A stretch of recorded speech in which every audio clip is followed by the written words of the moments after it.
শুকরিয়া আদায় করি সেই মালিকের, যে মালিক এই প্রচলিত ঠান্ডার ভিতরে আপনাকে আমাকে কোরআনের মাহফিলে এসে বসার, কোরআন শোনার মতন তৌফিক দান করেছেন। এই জন্য সবাই মিলে মালিকের শুকরিয়া আদায় করছে আলহামদুলিল্লাহ।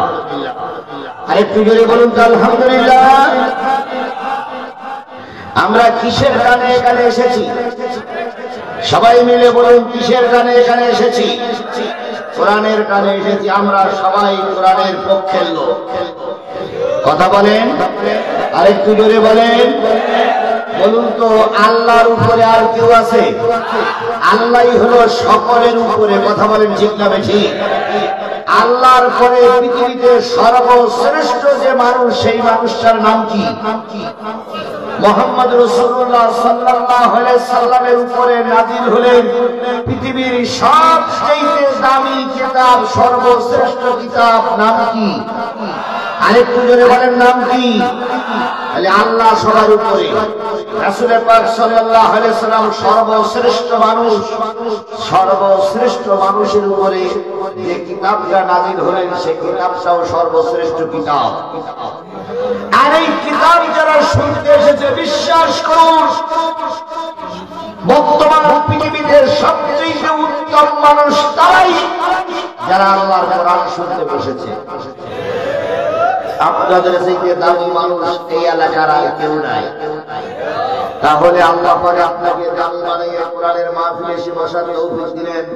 সেই আল্লাহর শুকরিয়া করা দরকার আছে না নাই? যারা রাস্তায় আছেন আপনারা কি মুসলমান?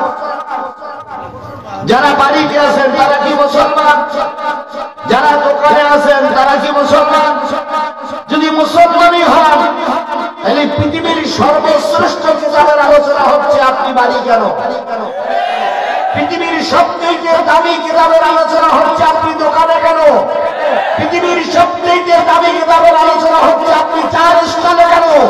খালি বোঝা গেল আপনি মানুষই হতে পারেন, কিন্তু সর্বশ্রেষ্ঠ মানুষ আপনি নন। এই জন্য সকলের কাছে অনুরোধ করব, কর্তৃপক্ষের কাছে অনুরোধ করব, কর্তৃপক্ষের অনেক ছেলেরা রাস্তায় ঘুরে বেড়াচ্ছে না, সবাইকে কোরআনের মাহফিলে বসতে হবে। রাস্তাঘাটে দোকানে কসারি এতক্ষণ যারা ছিলেন থাকেন, অন্তত 1-1.5 ঘন্টা কোরআনের মাহফিলে এসে বসি। আল্লাহ আমাদের সবাইকে কোরআনের মাহফিলে কবুল করুক। সকলে মিলে বলুন আমিন। আচ্ছা, আপনারা নিশ্চয়ই মৌমাছি চেনেন, যেহেতু সরিষার ফুলের এলাকার মানুষ। বলুন তো একটা মৌমাছির চাকে, একটা মৌমাছির বাসায় কতগুলো মৌমাছি থাকে? কতগুলো হতে পারে? অসংখ্য। এই অসংখ্য হয়তো ধরে নিলাম 3000 নাকি ওই রকম 3000 হোক, তার বেশি হোক, কম হোক, ধরে নেই 3000। বলুন তো এই 3000 মৌমাছির মাঝখানে একটা বড় সাইজের মাছি থাকে, এইটারে কি মাছি বলে? এই রানী মাছি যেখানেই থাকে মৌমাছিরা সেখানেই যায়। যদি রানী মাছিকে পাহাড়ের উপরে রেখে আসা হয়, মৌমাছিরা সেই পাহাড়ের উপরে চলে যায়।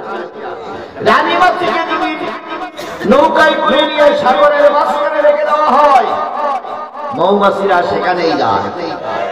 রানী মাছিকে যদি বিলির মাঝখানে, মাঠের মাঝখানে রেখে আসা হয়, মৌমাছিরা সেখানেই যায়। কথা বলেন ঠিক না বেঠিক? কারণ 3000 রানী মাছি তার জীবনের চাইতে, ওই 3000 মৌমাছি তার জীবনের চাইতে ওই রানী মাছিরা তারা বেশি ভালোবাসে। কথা বলেন ঠিক না বেঠিক? আচ্ছা বলুন তো ওই মৌচাকে যদি কেউ ঢিল মারে,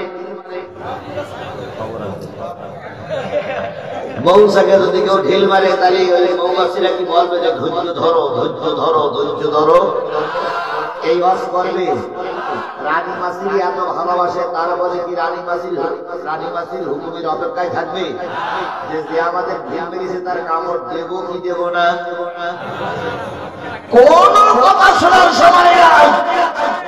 শত্রু আক্রমণ করেছে, সঙ্গে সঙ্গে অ্যাকশন। কারণ তারা রানী মাছিরে বেশি ভালোবাসে। কথা বলে ঠিক না ঠিক?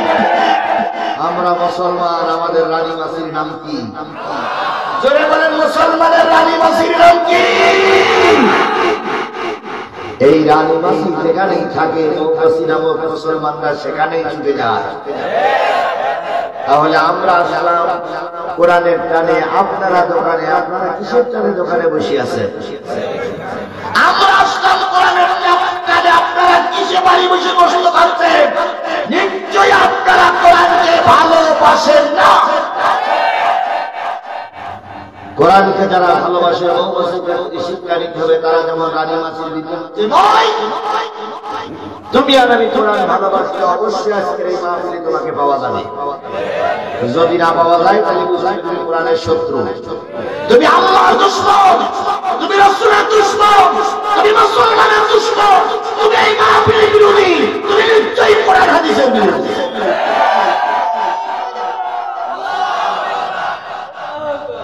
আল্লাহ আমাদেরকে রহমত করেছেন রানী মাসির মতন কোরআনকে মাঝখানে নিয়ে। যে মালিক কবুল করলেন সেই মালিকের দরবারে আবারও শুকরিয়া আদায় করছি, আলহামদুলিল্লাহ। প্রশংসা সবই কেবল তোমারি, প্রশংসা সবই কেবল তোমারি, রব্বুল আলামিন। দয়াল মেহেরবান করুণায়া ফুরান, দয়াল মেহেরবান করুণায়া ফুরান, আর কেউ নাই তুমি মালিক শেষ বিচারের দিন, শেষ বিচারের দিন। সর্বকালের সর্বশ্রেষ্ঠ মহামানব যিনি এসেছিলেন মানবতার মানুষের কল্যাণের জন্য। কিসের জন্য? জোরে বলুন, কিসের জন্য এসেছিলেন নবী? আমাদের মুক্তির জন্য, আমাদের কল্যাণের জন্য। তিনি নিজে ধর্ম প্রচার করতে গিয়ে মার খেয়েছেন, যখন আবার এখন ক্ষমতা ফিরে পাইছেন প্রতিশোধ নেন। কথা বলেন, তিনি কি প্রতিশোধ নিয়েছেন? আমরা ক্ষমতার চেয়ারে বসতে পারলেই একটার বদলে 10টা বলে, তারপরে ক্ষমতার চেয়ারে বসেই বলে ভাবতে পারবো, পানিতে পারবো, তারপর আবার বলে চুবুইয়ে চুবুইয়ে মারবে। অথচ যে ব্যক্তি সুবুই সুবুই মাপতি চাচ্ছে ওই ব্যক্তির কপালে ভাত আছে কিনা উনি জানে না। 16 বছরের রাজা, 16 বছর তার দেশের উপর অত্যাচার করেছে। উনি বলেছিলেন আমরা পালাই না, আমরা পালাই না। বিরিয়ানি ভাত রান্না করেছিল দুপুরবেলা খাওয়ার জন্য।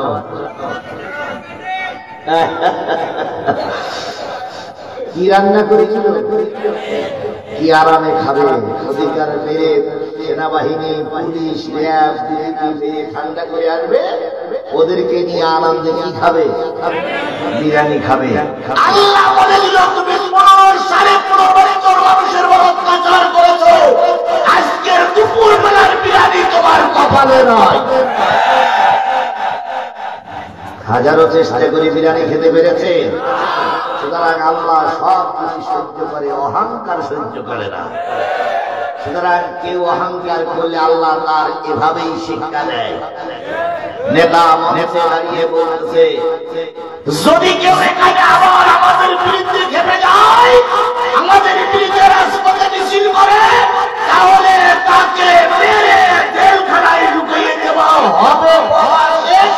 তার আগে কাজ তো সব আচ্ছা হবে তো সবাই মিলে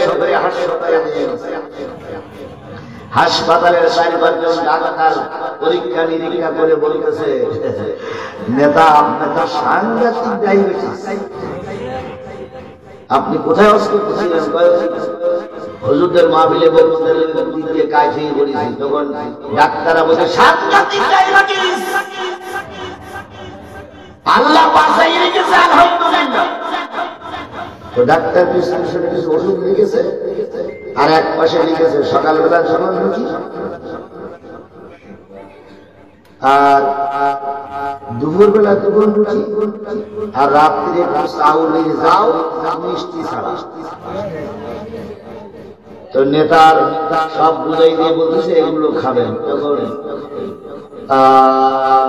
নেতা বলতেছে ডাক্তার সাহেব এই দুপুর রুটি চাউলের যাও এগুলো কি খাওয়ার আগে না পরে?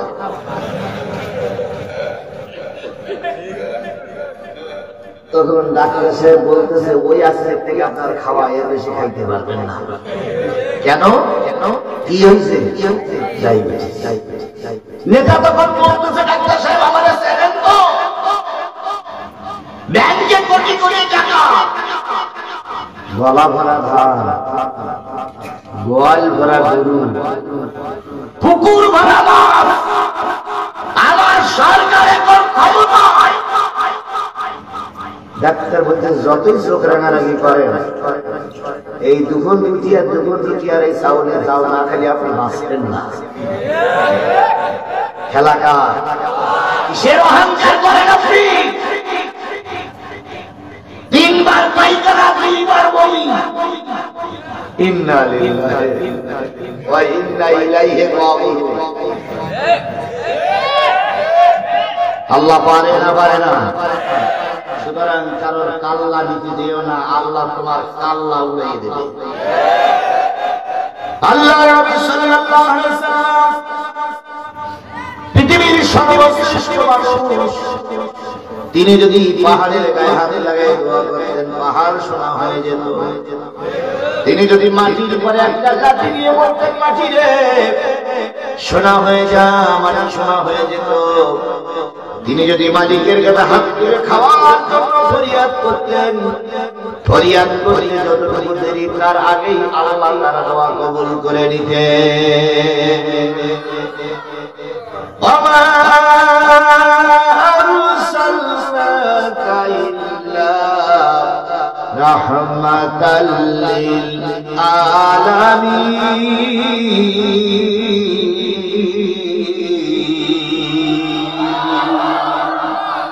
আল্লাহ নবীকে পাঠালেন রহমত হয়ে, দয়ার মানুষ বানিয়ে পাঠালেন। নবী সারা জীবন কষ্ট করেছে, একবারও কারোর কাছে হাত পাতেন নাই। আবার যখন ক্ষমতার মস্তক পেয়েছেন, যখন মিলিয়ন মিলিয়ন লক্ষ লক্ষ অর্থ হাতে এসেছে, একটা অর্থ নিজের কাছে গচ্ছিত না রেখে সব অর্থগুলো মানুষের মাঝে বিতরণ করে দিয়েছে। এরকম একটা অবস্থায় আমার নবী সাল্লাল্লাহু আলাইহি ওয়াসাল্লাম যোহরের সালাতের জন্য মসজিদে গেলেন। বেলাল বলেন আমি তাকবীর দিলাম, নবীজি নামাজে দাঁড়ালেন। অনেকক্ষণ ধরে দাঁড়িয়ে দাঁড়িয়ে কিরাত পড়লেন। রুকুতে গেলেন, রুকুতে যে দীর্ঘ সময় নবী পার করলেন। সোজা হয়ে দাঁড়ালেন।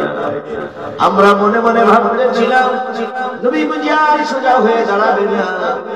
অনেকক্ষণ পরে নবী সোজা হয়ে দাঁড়ালেন। তারপর অনেকক্ষণ দাঁড়িয়ে নবী সিজদায় গেলেন।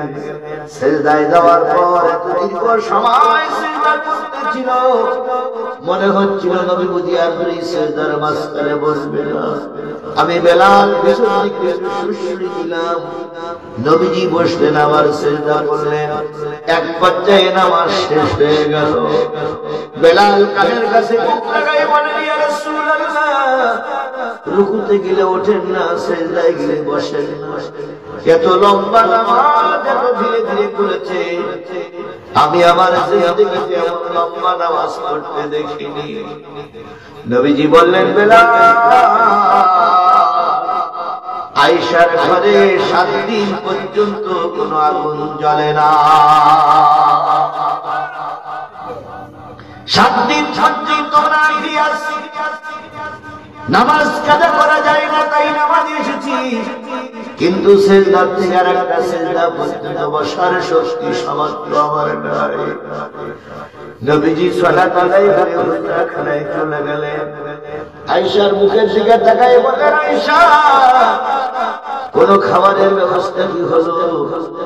হযরত আয়েশা বলেন ইয়া রাসূলুল্লাহ, কোন খাবারের জোগাড় করতে পারিনি, আমাকে মাফ করবেন।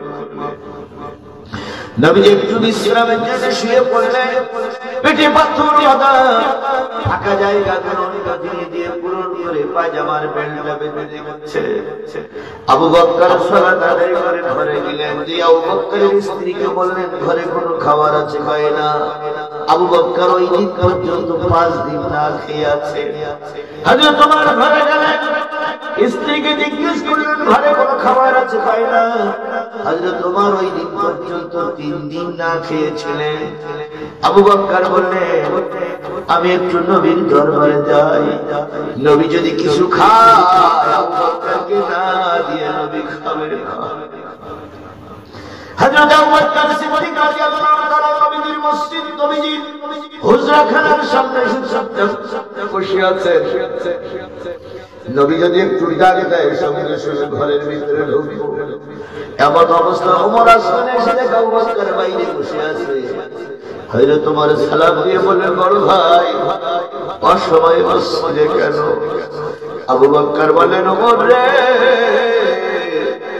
5 দিন পর্যন্ত ঘরে কোনো রুটিও নাই, খেজুরও নাই, তাই নবীর দরবারে এসেছি নবী যদি একটু মেহমানদারি করে, তুমি এখন নবীর দরবারে কেন? ওমর বললেন বড় ভাই 3 দিন পর্যন্ত ঘরে কোনো খাবার নাই। দুইজন যখন কথোপকথন করতেছিলেন, কথোপকথন চলছিল, আমার নবী বেরিয়ে এসে দুইজনের মাথায় হাত দিয়ে বলেন আবু বকর রে, ওমর রে, তোমাদের দুইজনের কথা আমি শুনেছি। তোমরা একজন 5 দিন না খেয়ে আছো, আর একজন 1 দিন না খেয়ে আছো, আর তোমাদের নবী 7 দিন পর্যন্ত কিছুই খায় না। আমার জাতি 7 দিন না খাওয়া নবী, 5 দিন না খাওয়া নবী, 3 দিন না খাওয়া নবী কিসের দাওয়াত দিয়ে চলেছে? আরো জোরে বলেন কিসের দাওয়াত দিয়ে চলেছে? আর তুমি আর আমি কুরমা বিরিয়ানি খাই, পোলাও খাই, ভুড়ির দিন ধাক্কায় ধান লাগাই, তোমার মুখ দিয়ে একটা বারের জন্য ইসলামের সঠিক কথাগুলো বাহির হয় না।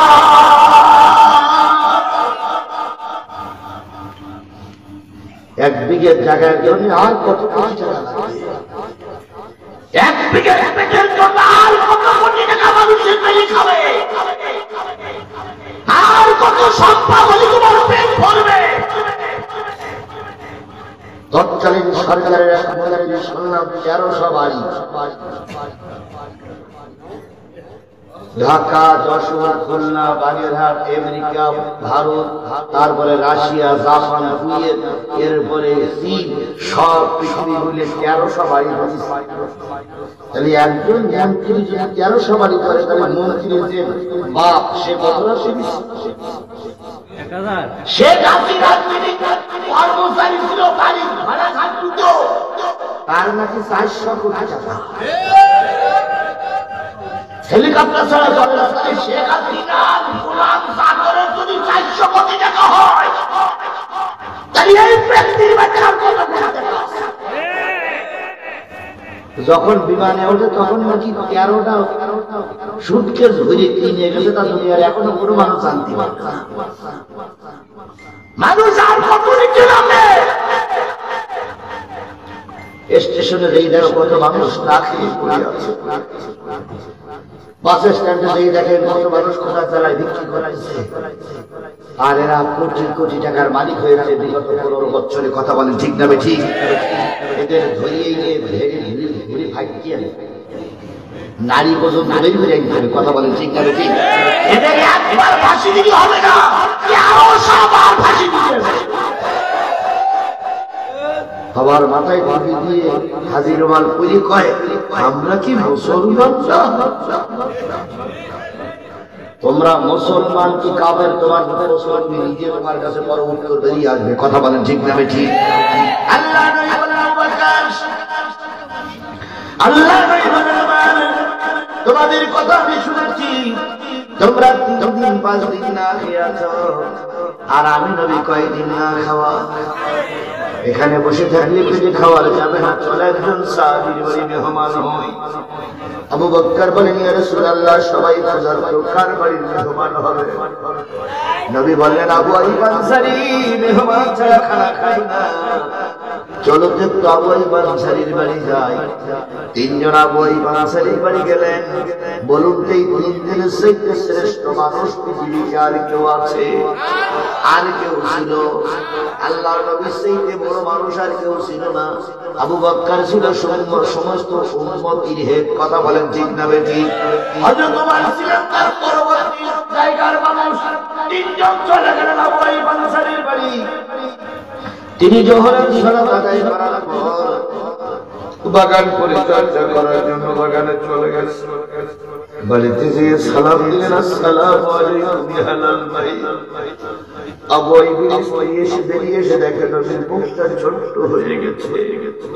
আবু বকর সোজা হয়ে দাঁড়াতে পারতেছে না, বারবার বসে পড়তেছে। ওমর একখানা লাঠি গায়ে হেলান দিয়ে চুপ করে দাঁড়ায় আছে। আবু আইয়ুবের স্ত্রী তিনজন মানুষের মুখের দিকে তাকাই ব্যথিত হয়ে বললেন, আল্লাহর পাগলের এই অবস্থায় কেন? নবীজি সব খুলে বললেন। এবার কিছু রাস্তা পাড়ি দিয়ে সোজা চলে গেলেন বাগানে। খেজুর বাগানে দিয়ে বলতেছে, আবু আইয়ুব, তুমি বাগান পরিচর্যা করছো, আর তোমার বাড়িতে তিনজন জান্নাতি মেহমান, তোমার বাড়িতে তিনজন জান্নাতি মেহমান, তারা না খেয়ে বারান্দায় বসে আছে।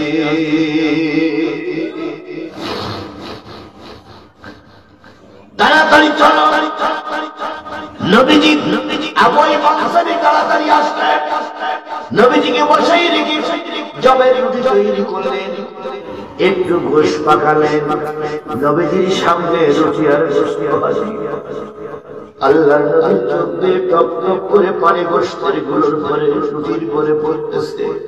আবু আইয়ুব বলতেছে, ইয়া রাসূলুল্লাহ, আপনি মাফ করবেন, আজকে বেশি হয়েছে, আমাকে ক্ষমা করবেন, আমাকে মাফ করে দেন। নবীজি বলেন, আবু আইয়ুব, একটু আমার কানের কাছে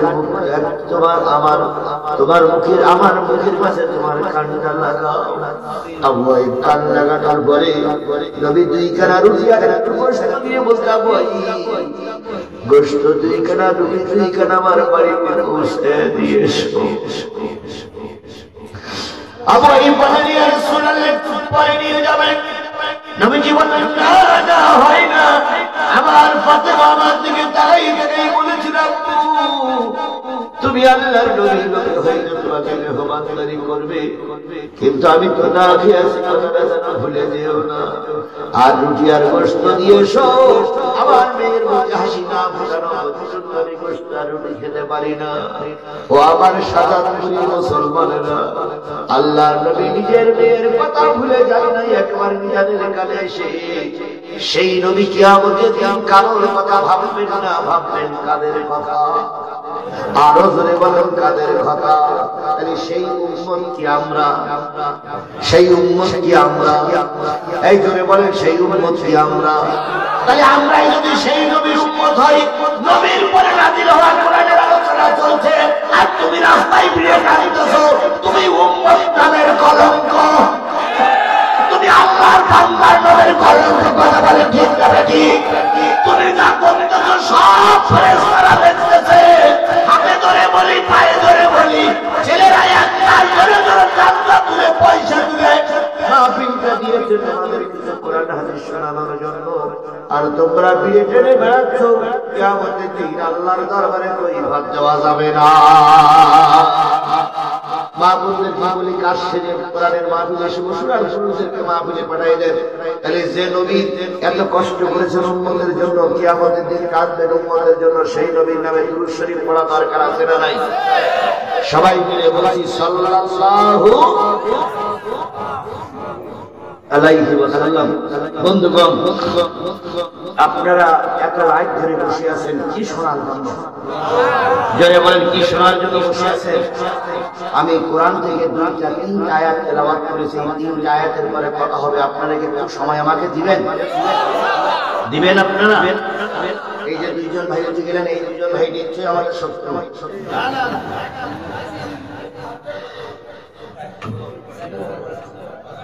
কর্তৃপক্ষ যারা আছেন যে ছেলেগুলো আমাকে রিসিভ করে নিয়ে আসলেন, আমি যুবকদের বলি তোমাদের অনেক কষ্ট হয়েছে। একটা মাহফিল করতে গিয়ে এত বড় একটা প্যান্ডেল সাজাতে অনেক কষ্ট হয়। কষ্ট লাঘব হবে তখন যখন মাহফিলটা সাকসেস হবে। কথা বলেন ঠিক না বেঠিক? এই জন্য সকল যুবকদের বলি এখন আর বাড়িতে নয়, এখন আর রাস্তায় নয়, এখন আর প্রোটোকল দেওয়ার সময় নাই, এখন আর নিরাপত্তা দেওয়ার দরকার নাই। সকলে এসে বসে কিসের ছায়া তলে? আরো জোরে বলেন কিসের ছায়া তলে? আল্লাহ আমাদের সবাইকে কবুল করুক। সকলে মিলে বলুন আমিন। আল্লাহ বলতেছে ওয়াইজা কুরিয়াল কুরআন ফাসতামিউ লাহু ওয়া আনসিতু লাআল্লাকুম তুরহামুন। যখন তোমাদের সামনে কোরআন পড়া হবে তখন সেই কোরআনগুলো তোমরা চুপচাপ বসে বসে শোনো। কে বলছেন? আরো জোরে বলেন। আল্লাহ বলতেছেন কোরআন পড়া হবে যখন তোমরা চুপচাপ বসে বসে শোনো। আমি কোরআন পড়েছি না পড়িনি? কোন সূরা? সূরা কমা। সবাই মিলে বলেন কোন সূরা? কয়টা আয়াত? এই তিনটা আয়াত পড়ার পর আল্লাহ বলতেছে যখন এই কোরআনের আয়াত পড়া হবে, এই কোরআনের আয়াতের তাফসীর হবে, তুমি যদি মুসলমানের বাচ্চা হও চুপচাপ বসে বসে শোনো। কার নির্দেশ? আল্লাহর নির্দেশ মেনে চলা ফরজ, ওয়াজিব, সুন্নাত না মুস্তাহাব। তাহলে তাই যদি হয়, যারা এখন আসেন নাই তারা ভালো করে শুনুন। কোরআনের মাহফিলে আসা আপনার জন্য ফরজ।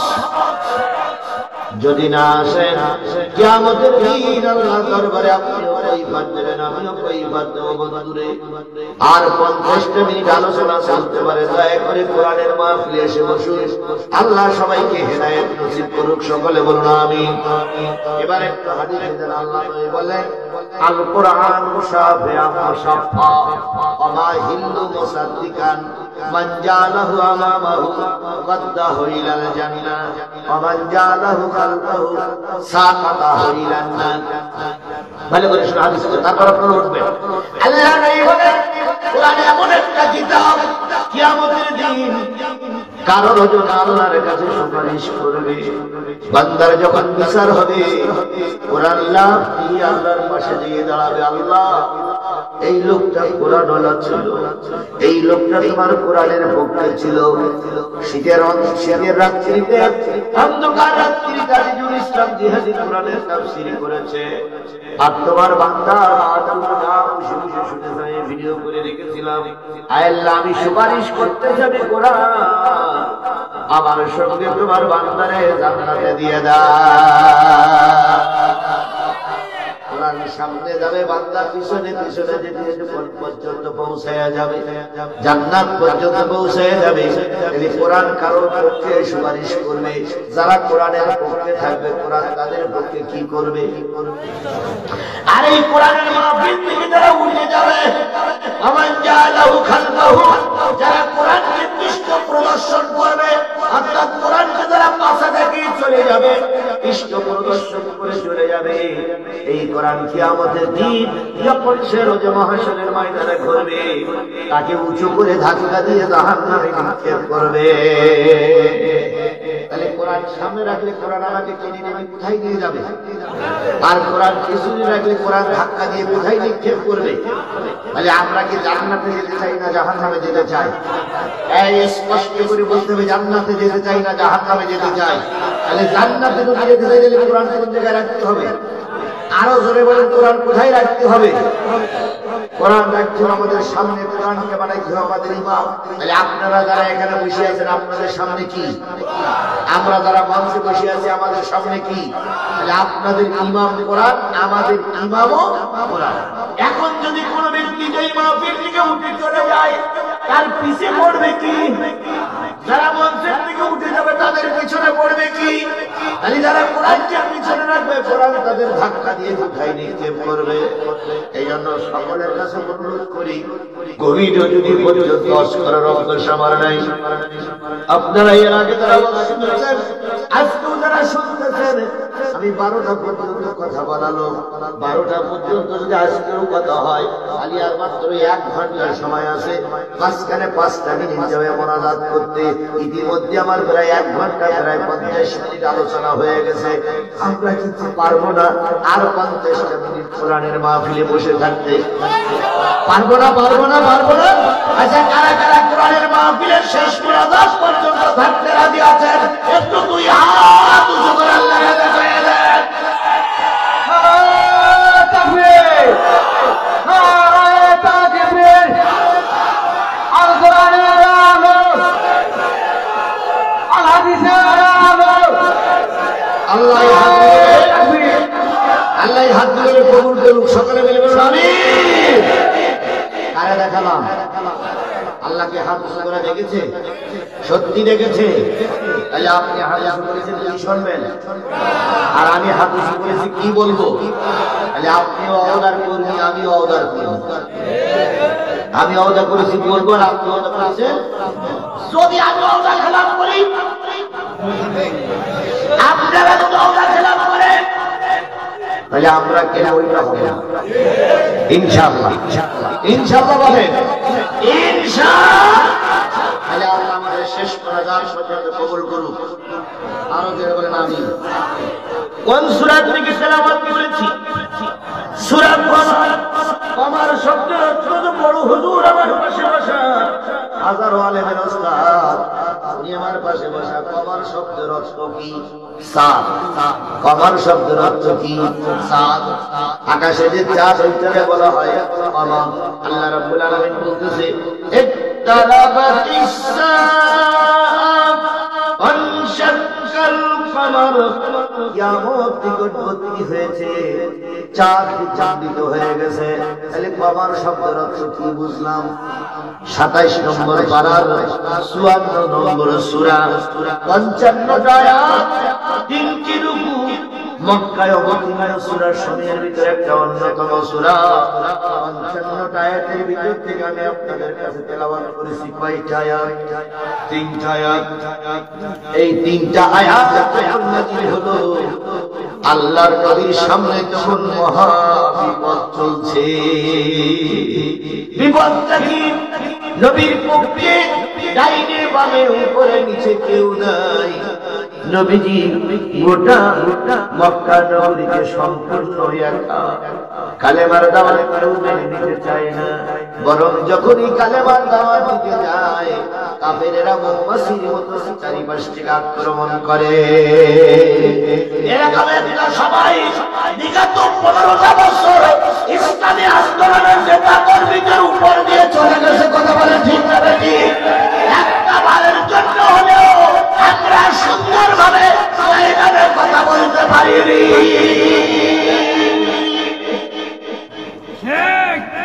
বক্তা ওয়াজ করবে, কি ওয়াজ করবে তা ওরা শিখাই দিবে। কি বলে? ঠিক বলে। বক্তা মঞ্চে কথা বলবে, যদি একটু কথাই উলট পালট হয়ে যায় বক্তার মাইক কেড়ে নিত ওই নেতারা। বক্তাকে অপমানিত করে লাঞ্ছিত করে মঞ্চ থেকে নামাই দিয়েছে ওই ফেরাউনের বাচ্চারা। অনেক বক্তাকে মেরে আহত করে হাসপাতালে পাঠানো লেগেছে। কথা বলেন ঠিক না বেটি? আবার মঞ্চে দাঁড়িয়ে অহংকারের সুরে বলতে আমরা যেটা বলবো সেটাই হবে। আল্লাহর নবীর নির্দেশ ছিল বিগত 15টা বছর অনেক আলেম আমাদের ওই দোষের ছিল যে সাইদির মাহফিলে 3 লাখ 4 লাখ মানুষ, 5 লাখ মানুষ, সর্বোচ্চ 10-15 লাখ মানুষ হয়েছে। সেই সাইদিকে 13টা বছর ওরা অন্যায়ভাবে জেলখানায় ভরে রেখেছিল। বাঘের বাচ্চা খাঁচার ভিতরে পড়ে পড়ে ঢুকে ঢুকে কেঁদেছে। একটিবারের জন্য প্রতিবাদ করতে পারিনি আমরা। বাইরে হাজারো চেষ্টা করেও আল্লামা সাইদিকে মুক্ত করতে পারিনি। এই জন্য লজ্জা শরমে হয়তো কিয়ামতের দিন সাইদির সামনে দাঁড়ানো সম্ভব হবে না। যদি আল্লামা সাইদি দাঁড়িয়ে বলে জিহাদি তুমি না ময়দানে ছিলে, কতটুকু কাজ আমার জন্য করেছিলে, হয়তো সেই মুখ দেখানো যাবে না।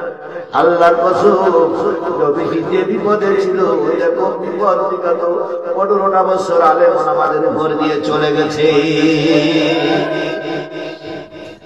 হয়তো কিছু কম ছিল না। কথা বলে ঠিক না ঠিক? বলুন তো, সত্য কথাগুলো বলা গেছে, সত্য দাওয়াত দেওয়া গেছে। এখানে যতগুলো লোক আছেন, একটা লোক মার বেটা বুকে হাত দিয়ে বলিস তো, বিগত 3 যে পিরিয়ডে আমরা কি ভোট দিতে পেরেছিলাম?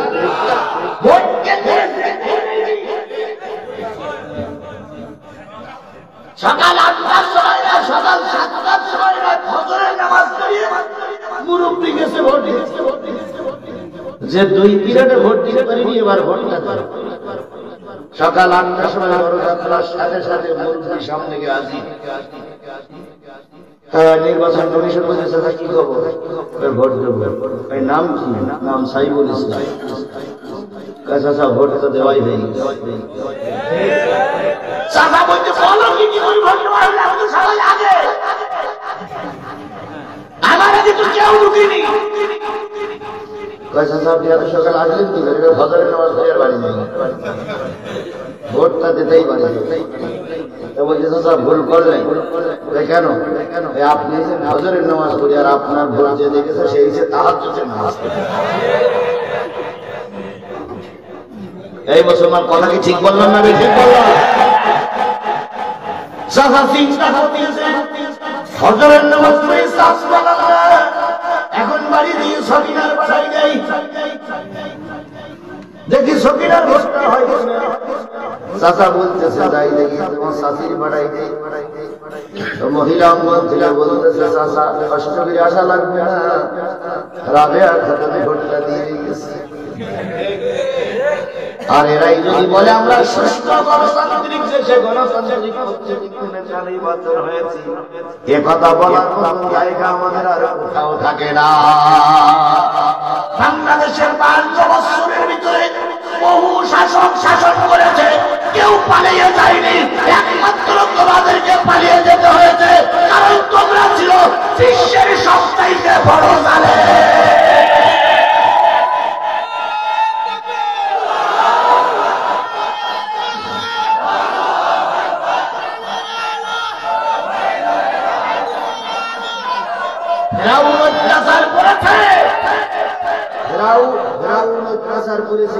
এর মতন এত ফেরাউন অত্যাচার করেনি। ফেরাউনের ইতিহাস পড়লে আয়না ঘর পাওয়া যায়, এর আয়না ঘর। এত নিষ্ঠুর মানুষ হতে পারে? একটা মানুষকে ধরে নিয়ে গেছে জাল নামক একজন যুবক, 26-28 বছরের যুবক, ধরে নিয়ে পিঠমোড়া দিয়ে বেঁধেছে, পা বেঁধেছে, গালের ভিতরে কিছু কাপড় দিয়ে মুখটা টেপ দিয়ে মেরে দিয়েছে। আয়না ঘরের ভিতরে নিয়ে বসাই রেখেছে। আলো নেই, বাতাস নেই, পানি নেই, খাদ্য নেই, কিচ্ছু নাই। আল্লাহর বান্দা করে বসে চোখের পানি ফেলেছে, শব্দ করতেছে না, মুখ বাঁধা। এক পর্যায়ে খাওয়া না পেয়ে, পানি না পেয়ে, আলো না পেয়ে ওভাবে কাজে হয়েছে। সেইভাবে সন্তানকে ওইভাবে কাজে পড়ে আছে। এত নিষ্ঠুর মানুষ কি করে হয়? একটা কুকুর যদি আরেকটা কুকুরের উপর আক্রমণ করে, ওই কুকুরটা যখন বেড়ার গায়ে আশা লাগিয়ে যখন আত্মসমর্পণ করে, হিংস্র কুকুরটার ওর পরে কি করে না? জুলুম করে না। তুমি এত বড় জুলুম করো, এই কুকুরের জবাব ছিল এরা। একটা কুকুর আর একটা কুকুরের পরে মায়া করতে পারে? আরে কত বড় নিষ্ঠুর মানুষ! একটা মানুষকে আরেকটা মানুষকে একবার এইভাবে মেরে দিয়েছে, একটু দয়া হয়নি। আর এখন এরা চলে গেছে, আর কিছু লোক ঠ্যাঙের গিরে ছাড়াই ভালো লাগতো।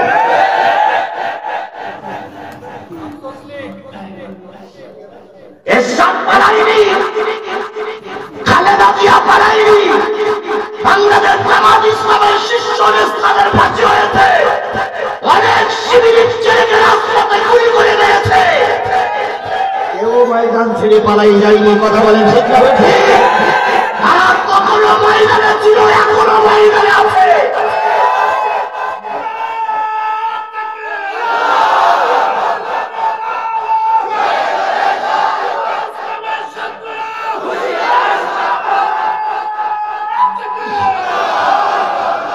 তোমরা মুক্তিযুদ্ধের বীর সেনা, মুক্তিযুদ্ধের পক্ষের লোক, একটু ছেলেরা তাড়া দিল, বাচ্চারা তাড়া দিল, হুঙ্কার দিল, আর অমনি তার সুটকেসের ব্যাগ দিয়ে প্লেনে পালিয়ে দিলে একবারও চিন্তা করলেন না আমি চলে যাচ্ছি, আমার দলের নেতা কর্মীদের কি হবে?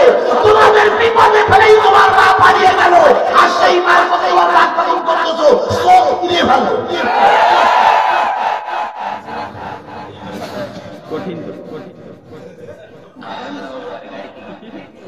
আপা গেছে দুনাবাড়ি বাড়ি,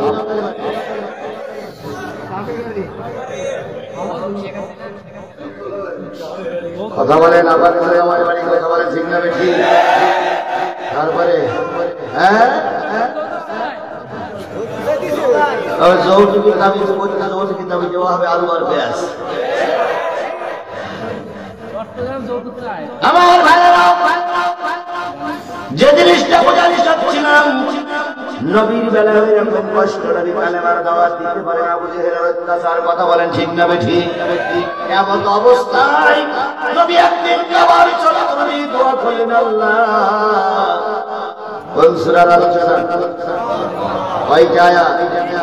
আলেমেরা পাশে বসে আছে, নদী আসার আগে কাজ করেন না। কিছু লোক মনে করো আয়াত পড়ে যায় কিন্তু আয়াতের ব্যাখ্যা করে না, প্রত্যেকটা ব্যাখ্যা করে বুঝাই দেব, তুমি সময় দাও। প্রেক্ষাপট ছাড়ে নতুন না জানলে কোরআনের তাফসীর করা যায় না। আমি প্রেক্ষাপট ছাড়ে নতুন করে কোন জায়গায় যাওয়া যায়, প্রেক্ষাপটটা আমাকে বলতে দাও, সাড়ে নতুন আমাকে পাঠ করতে দাও, তারপর খোলা জায়গায় যাই। আল্লাহ নবী সাল্লাল্লাহু আলাইহি ওয়াসাল্লাম দাওয়াত তাবলীগ করে করে যখন কোন ফর্মুলে আসতে পারলেন না, নবী তখন খাবার সত্তর দিয়ে বলেন, আল্লাহ যদি আমাকে ধর্মের কাজ করতেই হয়, তুই উমরের এক উমরকে মুসলমান বানায়া দাও। কার দোয়া? নবীর দোয়া। কার কাছে? কোন জায়গায় বসে দেওয়া হচ্ছে? আবার চত্বরে। দুই ওমরের এক ওমরকে মুসলমান বানায়া দাও। দুই ওমর, একজন হলো ওমর ইবনে খাত্তাব আর একজন হলো ওমর ইবনে হিশাম, যাকে বলা হয় কি আবু জাহেল। এই দুই ওমরের এক ওমরকে মুসলমান বানায়া দাও। দোয়া করে ফিরে আসে।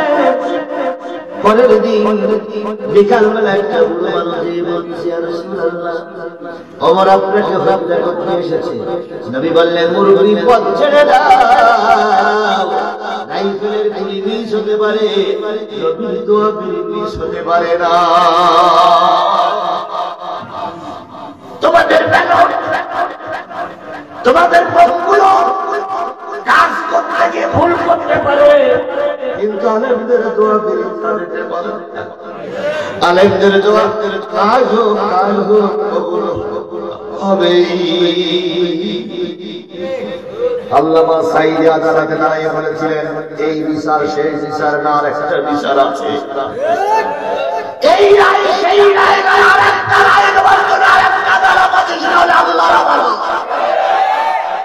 আল্লাহ দুনিয়ার আদালতের রায় হলে তো জামিন পাওয়া যায়, দুনিয়ার আদালতের রায় হলে তো আফিল করা যায়, আর আল্লাহর আদালতের রায় হয়ে গেলে আফিল করার সুযোগ থাকে না। কথা বলেন ঠিক ভাবে? আমার ভাইরা, ওমর মুসলমান হয়ে গেলেন। ওইদিকে যাবো না, তাহলে মূল আলোচনা শেষ করতে পারবো না। কিছুদিন পরে আমির হামজা মুসলমান হয়ে গেলেন। সুবহানাল্লাহ। আস্তে আস্তে করে দেখা গেল মুসলমানের দল বাড়তি আছে। আবু জেহেল চিন্তা করলো, এভাবে যদি মুসলমানরা বেড়েই চলে, একদিন কাবা ঘর মুসলমানরা দখল করবে, একদিন মক্কার সরকার হবে মুসলমান সরকার, একদিন মক্কায় কোরআন প্রতিষ্ঠিত হবে। দেখো তো সরে বলে কৌশলে মতো অবলম্বন করে নবীরে দুনিয়া থেকে বিদায় করে দেওয়া যায় কিনা। এবার আবু সুফিয়ান বললো, নবীরে মারতে গেলে একটা দোষ তো খুঁজে বের করা লাগবে, বিনা দোষে মানলে বিশ্বের মানুষ আমাদের বিরুদ্ধে খেপে যাবে, আমাদের তো একটা সত্য হোক, সত্য করে ট্রাইব্যুনাল করতেই হবে। এখন যদি না করতে পারি তাহলে তো নবীরে মারা যাবে না। কি করা যায়? নবীর দোষটা বের করবো কি করে? নবীর তো কোনো দোষ আমরা খুঁজে পাই না। নবীকে নবী বলে দাবি করে, এটা সত্য কি মিথ্যা আমরা যাচাই বাছাই করতে পারি না। যাচাই বাছাই করতে গেলে নবীর মতন একজন হুজুর লাগবে, কারণ হুজুর ছাড়া হুজুর জব্দ করা যায় না, হুজুর ছাড়া হুজুরের ভুল ধরা যায় না। যুগে যুগে হুজুরদের ভুল কারা ধরেছে? দেখেন না কোন তাবলীগের মারামারি, এ পাশে টুপিওয়ালা ও পাশে টুপিওয়ালা লাল বাড়ি, এক টুপিওয়ালা আর এক টুপিওয়ালা নয়, আর শয়তান উপরে দাঁড়িয়ে শয়তান ভাই শয়তান বলতেছে আমার যে কাজ করা দরকার আমার এদেরকে না থাকাই ভালো। আর হুজুররা যখন মারামারি করে গোটা বিশ্বেরই হুজুরা আসে, হাইরে হুজুর হাইরে তাবলীগ। আমরা এমনটি চাইনি। এখান থেকে 10 বছর আগের থেকে বিশ্ব ইজতেমা হয়ে আসতেছে 2 পর্বে, এবারও 2 পর্ব হোক। সমস্যা কোথায়? সমস্যা কোথায়? ভারতের হুজুররা আসলে সমস্যা কোথায়? ভারতের এই হুজুর মতন আসেনি, বিশ্ব ইজতেমা হয়নি, এবার আসতে হবে কেন? সরকার বলছে বছরটা বাদ, সামনের বছর আমরা নিয়ে দেবো, ও হবে না, সরকারি করে।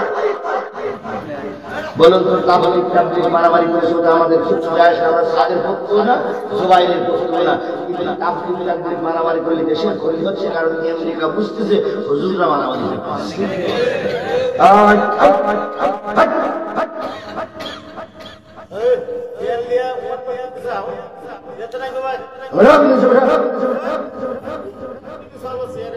আর তুমি কোনো সাইবার বসে ভালো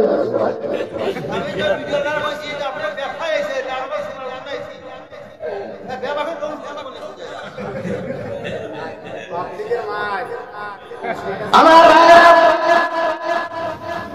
যে জিনিসটা বুঝাই যাচ্ছিলাম সেটা হলো আল্লাহ নবী সাল্লাল্লাহু আলাইহি ওয়াসাল্লাম ধর্মের কথা বলতে গেছে, সেই সময় হুজুরকে ঠকানোর জন্য ওরা কি খুঁজতেছে? হুজুর খুঁজতেছে। ওরা চিন্তা করলো আমাদের মক্কায় তো কোনো হুজুর নাই, তাহলে বিশ্বের বড় হুজুর কোন দেশে আছে সেই দেশে চলো। একজন সংবাদ দিল মদিনায় একজন হুজুর আছে, তিনি তাওরাত কিতাব জানে, জবুর জানে, ইনজিল জানে, অন্যান্য কিতাব জানে, এই 3 কিতাবের পারদর্শী। চলো আমরা ওই হুজুরকে ভাড়া করে নিয়ে আসি। ওই হুজুর যদি এই হুজুরের বিরুদ্ধে ফতোয়া দেয়, জাতি জানবে ওই হুজুরটাই ঠিক, এই হুজুরকে মেরে দেয়। আমাদের দেশে হুজুর কেনা, হুজুর কিনে হুজুরের বিপক্ষে ফতোয়া দেওয়ার লোক আছে না নাই? জোরে বলেন আছে না নাই? বলুন তো আল্লামা সাঈদ যখন প্রথম মামলা হয়, এই মামলাটা দিয়েছিল কারা? হুজুর নাই। কোন হুজুর? নজিবুল বাশার, তরিকাত ফেডারেশনের নজিবুল বাশার। কথা বলেন ঠিক না বেঠিক? তিনি কি মামলা দিয়েছিল? আল্লামা সাঈদ নাকি ধর্মের অবহেলা করে। নাউযুবিল্লাহ। মতিউর রহমান নাকি ধর্ম নিয়ে ব্যবসা করে। আল্লামা সাঈদ নাকি ধর্মের অবহেলা করে দেশকে ভুল পথে তারা চালাচ্ছে। এই মামলাটা সরকারের কাছে দিল, সরকার ওই মামলাটা গ্রহণ করল। ওই মামলায় সর্বপ্রথম ইসলামী আন্দোলন নেতাদেরকে গ্রেফতার করা হলো। তারপরে অপরাধী বলেন আর এই ঘটনা নিয়ে বলেন, হিন্দুদের দেশান্তরিত বলেন, এসব মামলাগুলো পরে আগে মামলায় হুজুর ধরা হয়েছে। ঠিক আবু জাহেল বাহিনী একজন হুজুর কইল মুহাম্মদকে ঠকানোর জন্য, তাই তারা চলে গেল মদিনায়। মদিনার উপকার নেমে বলতেছে এখানে বড় হুজুর কি? সবচেয়ে বড় হুজুর কি? এই মদিনায় সবচেয়ে বড় হুজুর কি? যখন ওখানকার হুজুর বলল আমাদের ওই একটা মুরব্বির বাড়ি দেখেছে, মুরব্বির দুটো ছেলে আছে, একটা হচ্ছে কাবিব ইবনে মালিক আর একটা হচ্ছে কাবিব ইবনে আশরাফ। কাবিব ইবনে আশরাফ হচ্ছে জগৎ বিখ্যাত কবি, আর কাবিব ইবনে মালিক হচ্ছে এই মদিনার সবচেয়ে বড় হুজুর। উনি যখন চলে, যখন শরীরটা উনি ওনার আগে পিছনে চলে, হাজার হাজার নেতা কর্মী, অজ করতে দাঁড়ালে হাজার হাজার ভক্ত, এই লোকটাই হলো আমাদের সমাজের সবচেয়ে বড় হুজুর। ভিজেট কিন্তু অনেক বেশি। যে যত বড় হুজুর হয় তার ভিজেট বেশি হয় না? কোন হুজুর বিমানে আসে, কোন হুজুর হেলিকপ্টারে আসে, আবার কোন হুজুর প্রাইভেট কারে আসে, কোন হুজুর অনেক দরকার যাওয়ার দরকার নেই। আবু জাহেল বলে ভিজেট কত নাই রে, অন্তত মুহাম্মদকে তো ঠকাই। যে মুরব্বির কাছে বলতেছে মুরব্বি আসসালামু আলাইকুম, ভাই আসসালাম, কি খবর? আমাদের দেশে এক হুজুরির আবির্ভাব, এই হুজুর যা কথা বলে জাদুর মতো সহ্য হয়, দলে দলে লোক সেটা ভুলে যাচ্ছে, বাপ দাদার ধর্ম সব শেষ। তখন মুরব্বী বলতেছে কি বলে, তিনি বলতেছে শেষ নবী তিনি, আর তিনি যে ওয়াজ করে ওয়াজ শুনে প্রায় মানুষ তার পক্ষে চলে যাচ্ছে। তো আমরা এই ঢাকানোর জন্য আপনার কাছে আসছি, আপনার ছেলে নাকি বড় হলে, তো ওনারা আরো ভাড়া করে নিয়ে যাবো, যাতে করে আমাদের এই মোহাম্মদকে কি করে দেয়, ঢাকাই দেয়। তখন উপস্থিত ছিলেন না, মালিককে ডেকে নিয়ে এসে মালিক সব শুনে বুঝে বলতেছে মুরব্বী শুনে বুঝে দেখলাম আপনাদের পথের কাটা, ওই কাটা দূর করে দেবো, বিনিময়ে আমাকে 7 বস্তা টাকা দেওয়া লাগবে। কয় বস্তা? 7 বস্তা। আবু জাহেল চিৎকার দিয়ে কয়, এই যুবক, এই হুজুর, 7 বস্তার বেশি তোরা কারো 2 বস্তা বেশি দেওয়া হবে, সত্য মোহাম্মদকে ঠকাই দিতে হবে।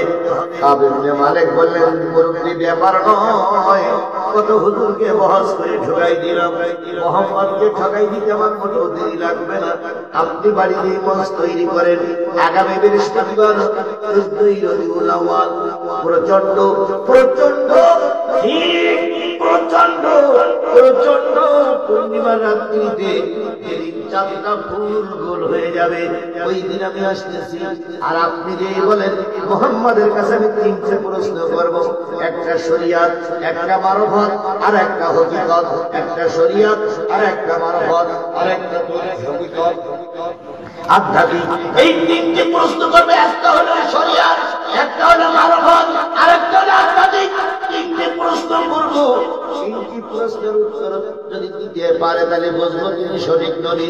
3টি প্রশ্নের উত্তর যদি না দিতে পারি, আপনার লোকজন রেডি করে রাখবেন, সেই বলবো উত্তর ভুল, সেই যেন আপনার বাহিনী মুহাম্মদকে মেরে দুনিয়ার থেকে বিদায় করে দেয়।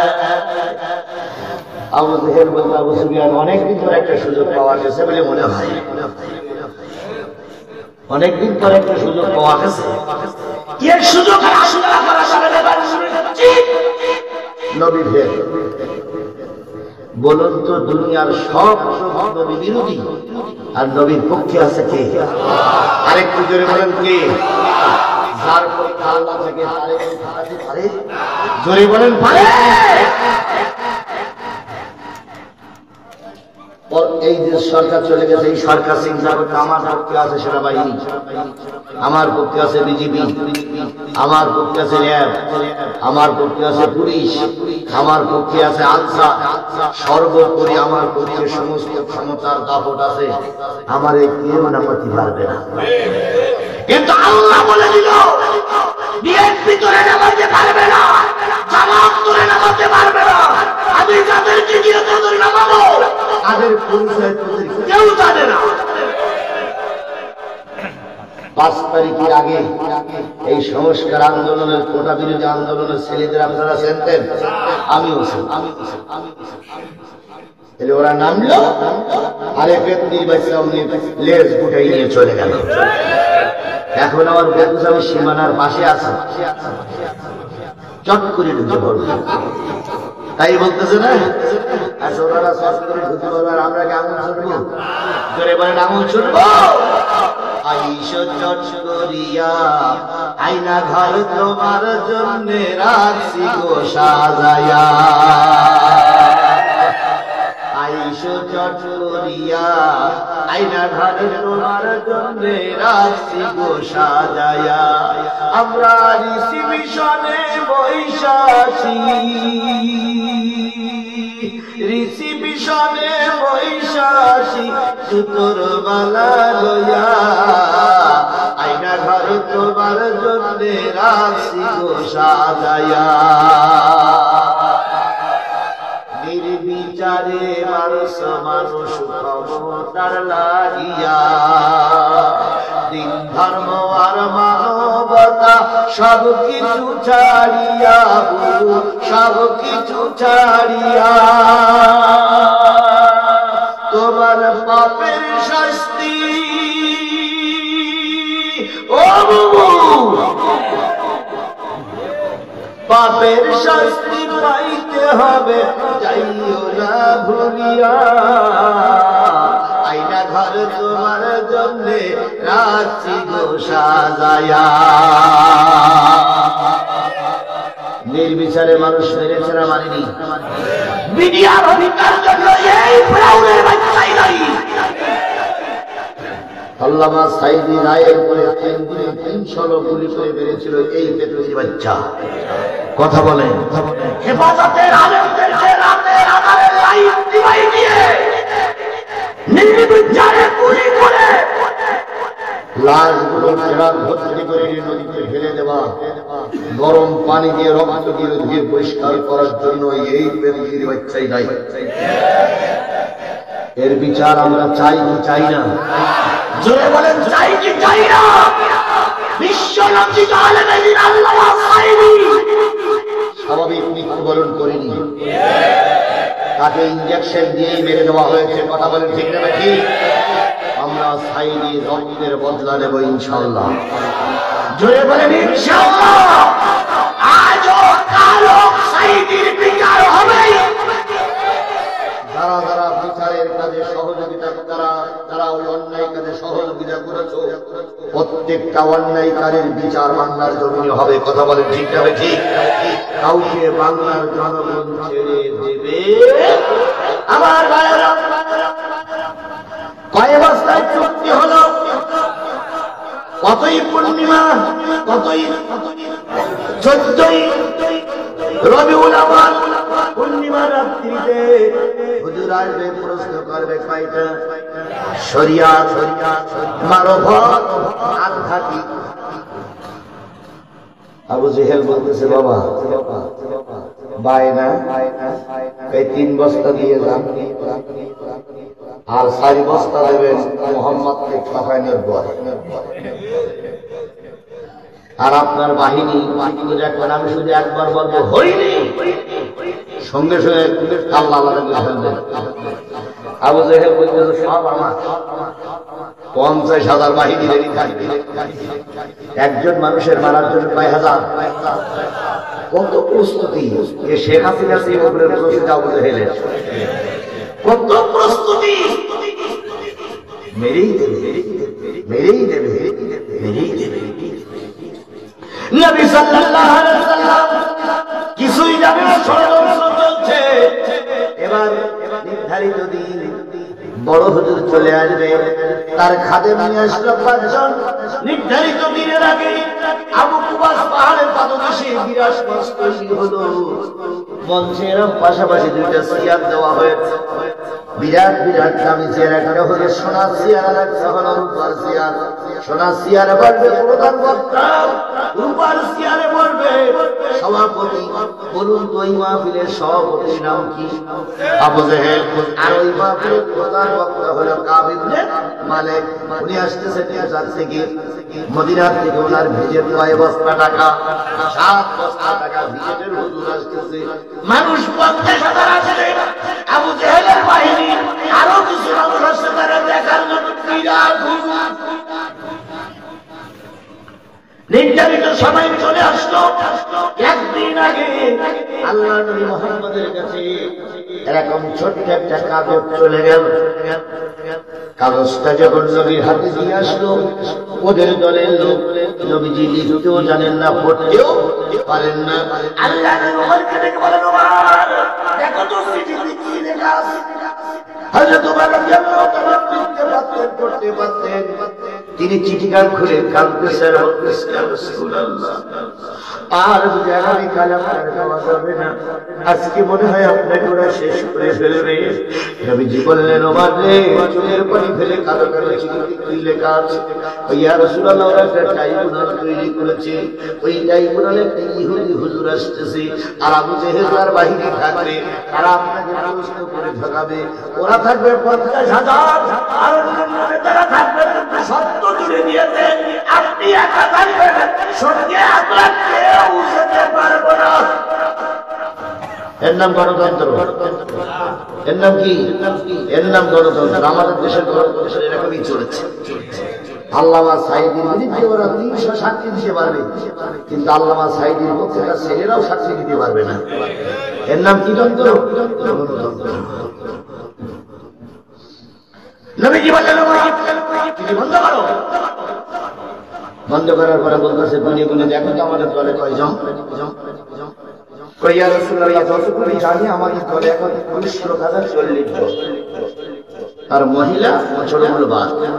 নবীজি বলেন 40 জনকে সবার রাত্রে আমার বাড়ি আসতে বলো। 40 জন যাওয়ার পরে নবী বললেন এই 40 জন লোক আগামীকাল সন্ধ্যার আগে ওদের 50,000 লোকের ভিতরে 2 জন করে এক জায়গায় বসে থাকবে। কয়জন করে? কয়জন লোক? 40 জন লোক যদি 2 জন করে এক জায়গায় বসে, কয় জায়গায় বসবে? 3 জায়গায় বসে কি করবো? আল্লাহ নবী বললেন যখন দেখবা ওরা অন্যায়ভাবে কারাই দিচ্ছে, এই 20 টাকা কাছ থেকে করে 2 জন লোক দাঁড়িয়ে বলবা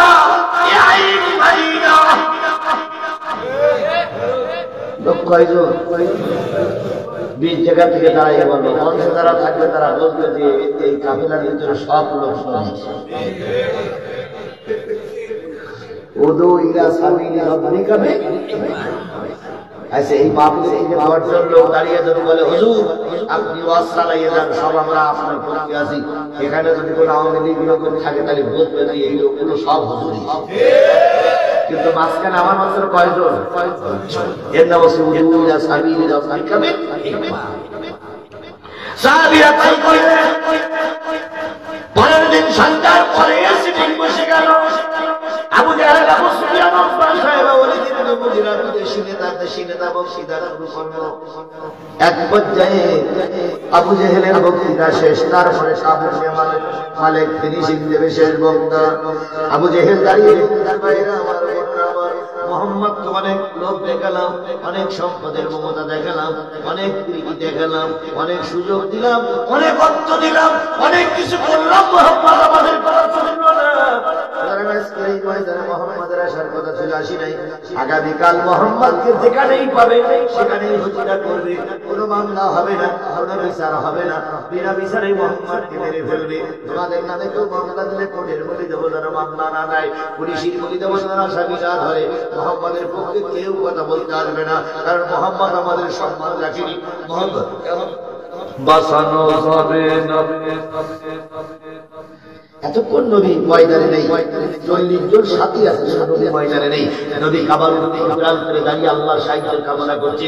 এবার জিবরিল এসে বললেন হে দোস্ত এবার আপনি ময়দানে যান। সুবহানাল্লাহ। কিরা পূর্ণিমা রায় আলো নাই, পূর্ণিমা রাতে আবু জাহেল বক্তৃতা করতে করতে হঠাৎ করে খেয়াল করে একটা লোক মাথায় একটা রুমাল দিয়ে হাঁটি হাঁটি পা করে ময়দানের দিকে আসতেছে। আবু জাহেল আবু সুফিয়ানের দিকে বলে কেডা আসতেছে একটু দেখো তো। আবু সুফিয়ান মাথা উঁচু করে বলতেছে মুহাম্মাদই আসতেছে সাল্লাল্লাহু। আবু জাহেল বলতেছে না আসাই ভালো চাই, কারণ নবীর কাছে এই যে 7 বস্তা টাকা চুক্তি করা হুজুর এ পারবে না, নবী জিতে যাবে।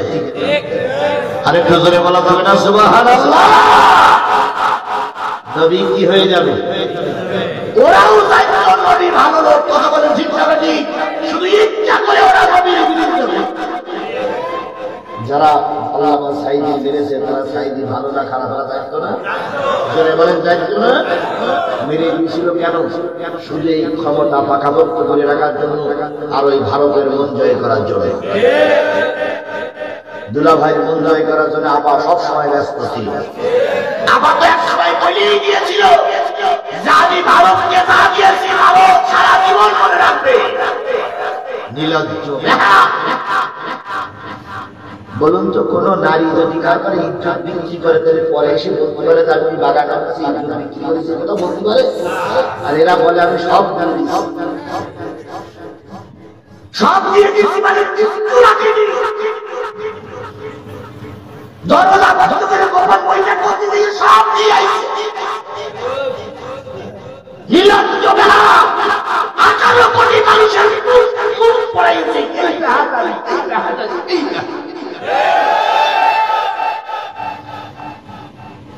আমি সব বলতে গেলে তো হিসেব বলা লাগে, কথা বলে ঠিক না ঠিক বলতে গেলে আসলে সত্যটা এমনি মুখ ফসকে বেরিয়ে যায়। এই রাজশাহী এক জায়গায় ডিসেম্বর যখন 16 ডিসেম্বরে বিজয় দিবস হচ্ছে, তো এক নেতা দোয়া করতেছে, আল্লাহ 1971 সালের 15ই আগস্টের ভয়াবহ দিনে হযরত মুজিবরকে যারা মেরে দিয়েছিল, মুজিবরের পরিবারকে যারা মেরে দিয়েছিল, শেখ হাসিনা দেশে ছিল না বলে মারা যায়নি। আল্লাহ আয় আল্লাহ, যারা সেদিনকে তার পরিবারের সবাইকে মেরে দিয়েছিল, আমি হাজার হাজার লোক নিয়ে দোয়া করতেছি, আল্লাহ ঘাতকদের তুমি জান্নাত দিয়ে দাও। কথা বলে সৈন্য কথা এমনি বেশি এই এসপি সাহেব উল্টো দিয়ে বলে দিয়েছে তুমি দোয়া করতেছো, বলে আল্লাহ মুজিবরকে তারা মেরেছিল তুমি জান্নাত দিয়ে দাও। ডিসি সাহেব কি দোয়া করছিস? আমি তো জান্নাত দোয়া করছি, আল্লাহ কষ্ট আর মুজিবরের পরিবার নজরে দাও। এসপি সাহেব বলতেছে না হলো 16 ডিসেম্বর বিজয় দিবস, আমি মুজিবরের জন্য দোয়া করবেন, মুজিবরের বিপক্ষে শক্তি যদি দোয়া হয়ে গেছে। কথায় বলে সত্যের কল বাতাসে নড়ে, কথা বলেন কথা বলেন কথা বলেন, যুগে যুগেই সত্যের কল বাতাসে নড়েছে। ওদের একজন লোক বলেছিল আমরা ওই ভারতের বলে এসেছি, এবারে নির্বাচন আপনাদের হস্তক্ষেপ করবেন কি ভাই? আমি কি মনে হয় করে দেবো? তাহলে তুই একজন ওটা কেন?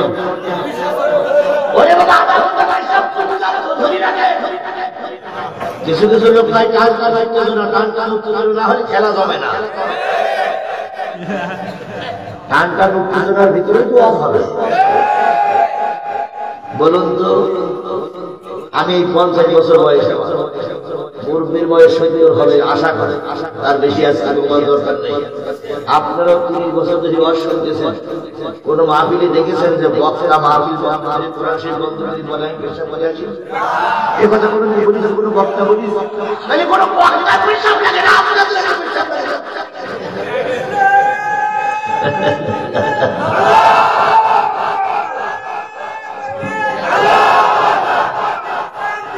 আমার তো 11:30 পার হয়ে গেছে, আর খুব যদি হয় আধা ঘন্টা সময় বসা যাবে না। পাশে থেকে কোনো লোক না ওঠে, আল্লাহ সবাইকে কবুল করুন। আরো জোরে বলুন আমিন। আচ্ছা হোক, আচ্ছা চুপ থাকেন তো, রহমত বেশি হয়। এই দেখেন এই আর এক লোক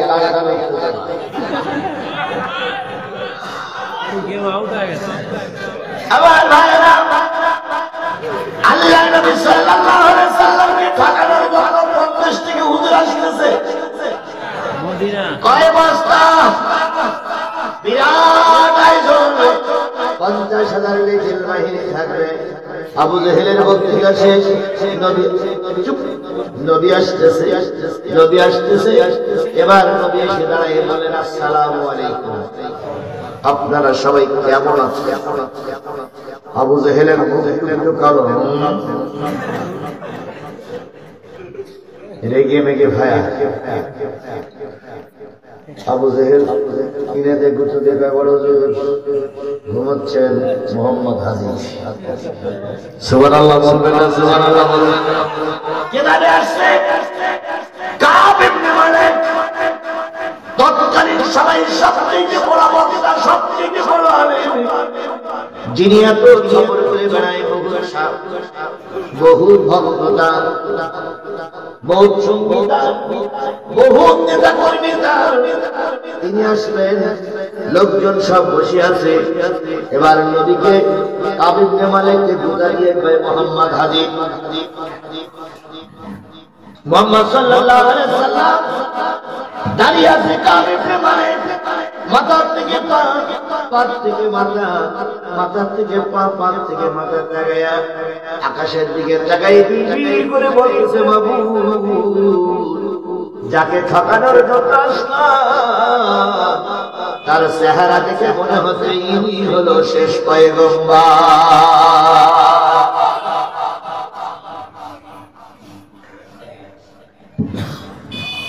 কথায় বলে যে কাটা ভুল হয় সে ভুল হয়েই বেরিয়ে, তাই না ভাই? আল্লাহ নবী সাল্লাল্লাহু আলাইহি ওয়াসাল্লামের দিকে কাব ইবনে মালিক যখন অবলোক নিয়ে তাকায় আছে, আবু জাহেল কয়, ওই 6,000 টাকার কথাকে ভুলে গেছেন? এত সুন্দর করে কি দেখতেছে? না না, চেহারাটা সুন্দর তো তাই একটু দেখতেছি না। অপচলবী মানুষ সত্য জেনেও সত্যটা স্বীকার করে। আবু জাহেল বলতেছে, আপনি আপনার কাজ শুরু করেন।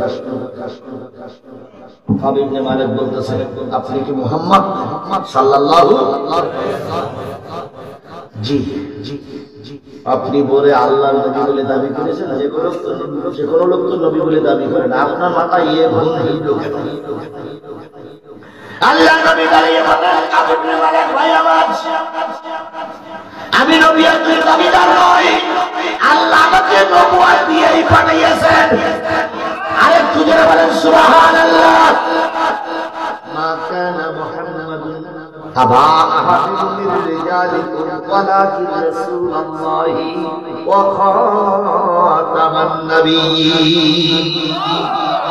লাকাদ জাআকুম রাসূলুম মিন আনফুসিকুম আজিজুন আলাইহি মা আনিতুম হারিস। আর কোন দলিল দরকার নেই, অনেক দলিল আছে, তার ভিতরে 3টা দলিল দিয়ে গেলাম। আমার ভাইয়েরা, আল্লাহ নবীর কথা শুনে কাব ইবনে মালিক বলতেছে, তাই যদি হয়, আপনি যদি আল্লাহর নবী হন, প্রতিটা নবীর মুজিজা ছিল, প্রতিটা নবীর পরে ওহী নাযিল হয়েছে, প্রতিটা নবীকে আল্লাহ গায়েব দিয়েছে, জিবরিল আমিন এসে তাকে হেফাজত করেছে। আপনি যদি আল্লাহর নবী হন, আমি আপনার কাছে 3টি প্রশ্ন করব। 3টি প্রশ্নের উত্তর যদি আপনি দিতে পারেন, তাহলে বুঝবো আপনি আল্লাহর পয়গম্বর। আর যদি আপনি উত্তর দিতে না পারেন, বুঝবো আপনি মিথ্যাবাদী। জনগণ 50,000 লাঠি দিয়ে আপনাকে পিটাইয়ে শায়েস্তা করবে। 50,000 লেখা বাহিনী বলতেছে, জয় বাংলা।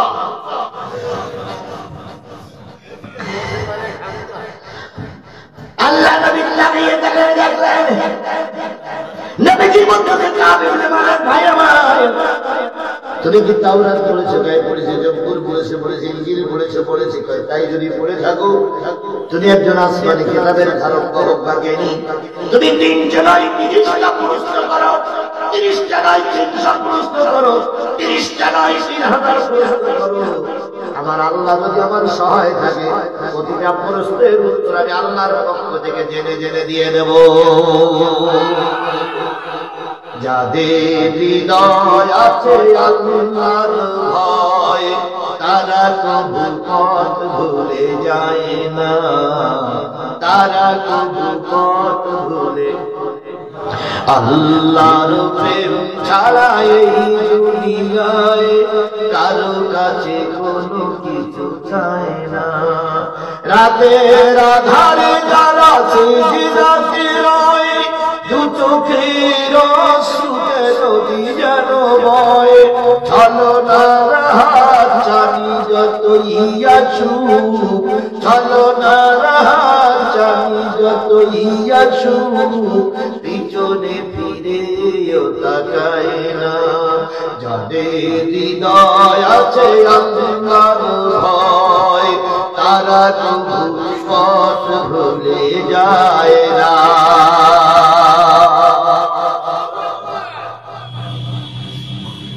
নবীজি আবু জাহেলকে একটু ভয় পেয়ে গেলেন, আরো সাহস নিয়ে কথা বলতে শুরু করলেন। কারণ জানে এই 50,000 লোক আমার পক্ষে নেই, কিন্তু আমার পক্ষে বিরাট শক্তি আছে।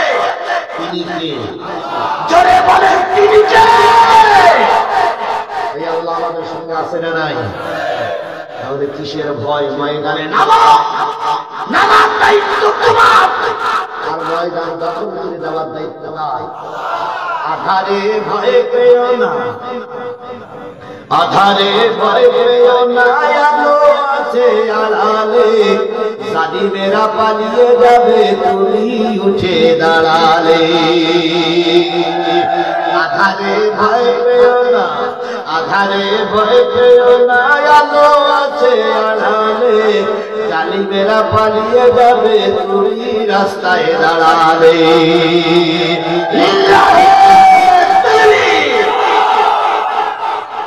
তার জ্বলন্ত প্রমাণ আমরা পেয়েছি যখন ছাত্ররা রাস্তায় নামলো, সেনাবাহিনী পুলিশ পিছনে হতে বাধ্য হলো, সরকার বাহাদুর পালাই দিতে বাধ্য হলো। কথা বলেন ঠিক না ঠিক?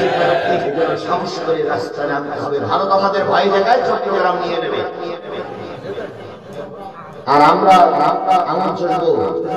শুধু চট্টগ্রাম নয়, সীমানা সেখানে সিরিয়ার কথা আছে।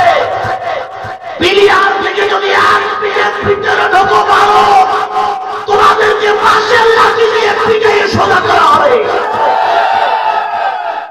তোমাদের অনেক সৈন্য থাকতে পারে, তোমাদের অনেক পারমাণবিক বোমা থাকতে পারে, আমার সৈন্য কম, পারমাণবিক বোমা আমার নাই, কিন্তু জেনে রেখো আমার মুখ ভরা ঈমান আছে। আর ঈমানের কাছে পৃথিবীর কোনো জিনিস টিকতে পারে না। রাশিয়া আফগানে দিয়ে টিকতে পারেনি, কারণ আফগানের লোকেদের কি আছে? ঈমান আছে। আমেরিকা আফগানে টিকতে পারে না, ঈমান আছে। সুতরাং আমরা আফগান থেকে কোনো অবস্থায় কম নই। প্রয়োজনে মাথায় কাপড়ের কাপড় বেঁধে হাতে পাশের লাঠি নিয়ে পাশের কেল্লা তৈরি করে আমার বাইরে নামবো। প্রয়োজনে আমার রক্ত দেবো, তবু ভারত নামক তালেবের কাছে বাঁচানো তো করবো না।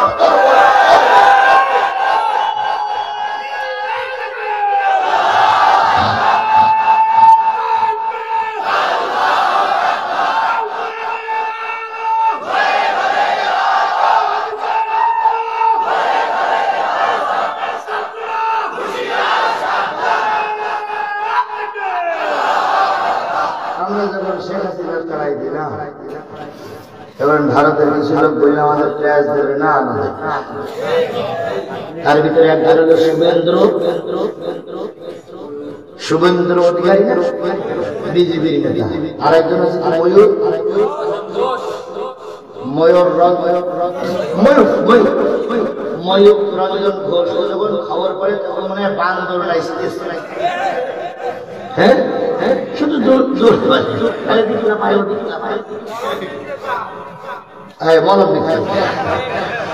গতকালকে শুভেন্দ্র অধিকারীর বাড়িতে শুভেন্দ্র অধিকারীকে মানুষ জুতা পিঠা করেছে, জুতা পিঠা করেছে, ভয়ে পালাই গেছে থানায়। আর আজকে রঞ্জন ঘোষের নাম বলতে পরে আজকে আবার বাড়ি চারিপাশে ঘেরাও করেছে, তারপরে বাড়ি ঘর ভেঙেছে।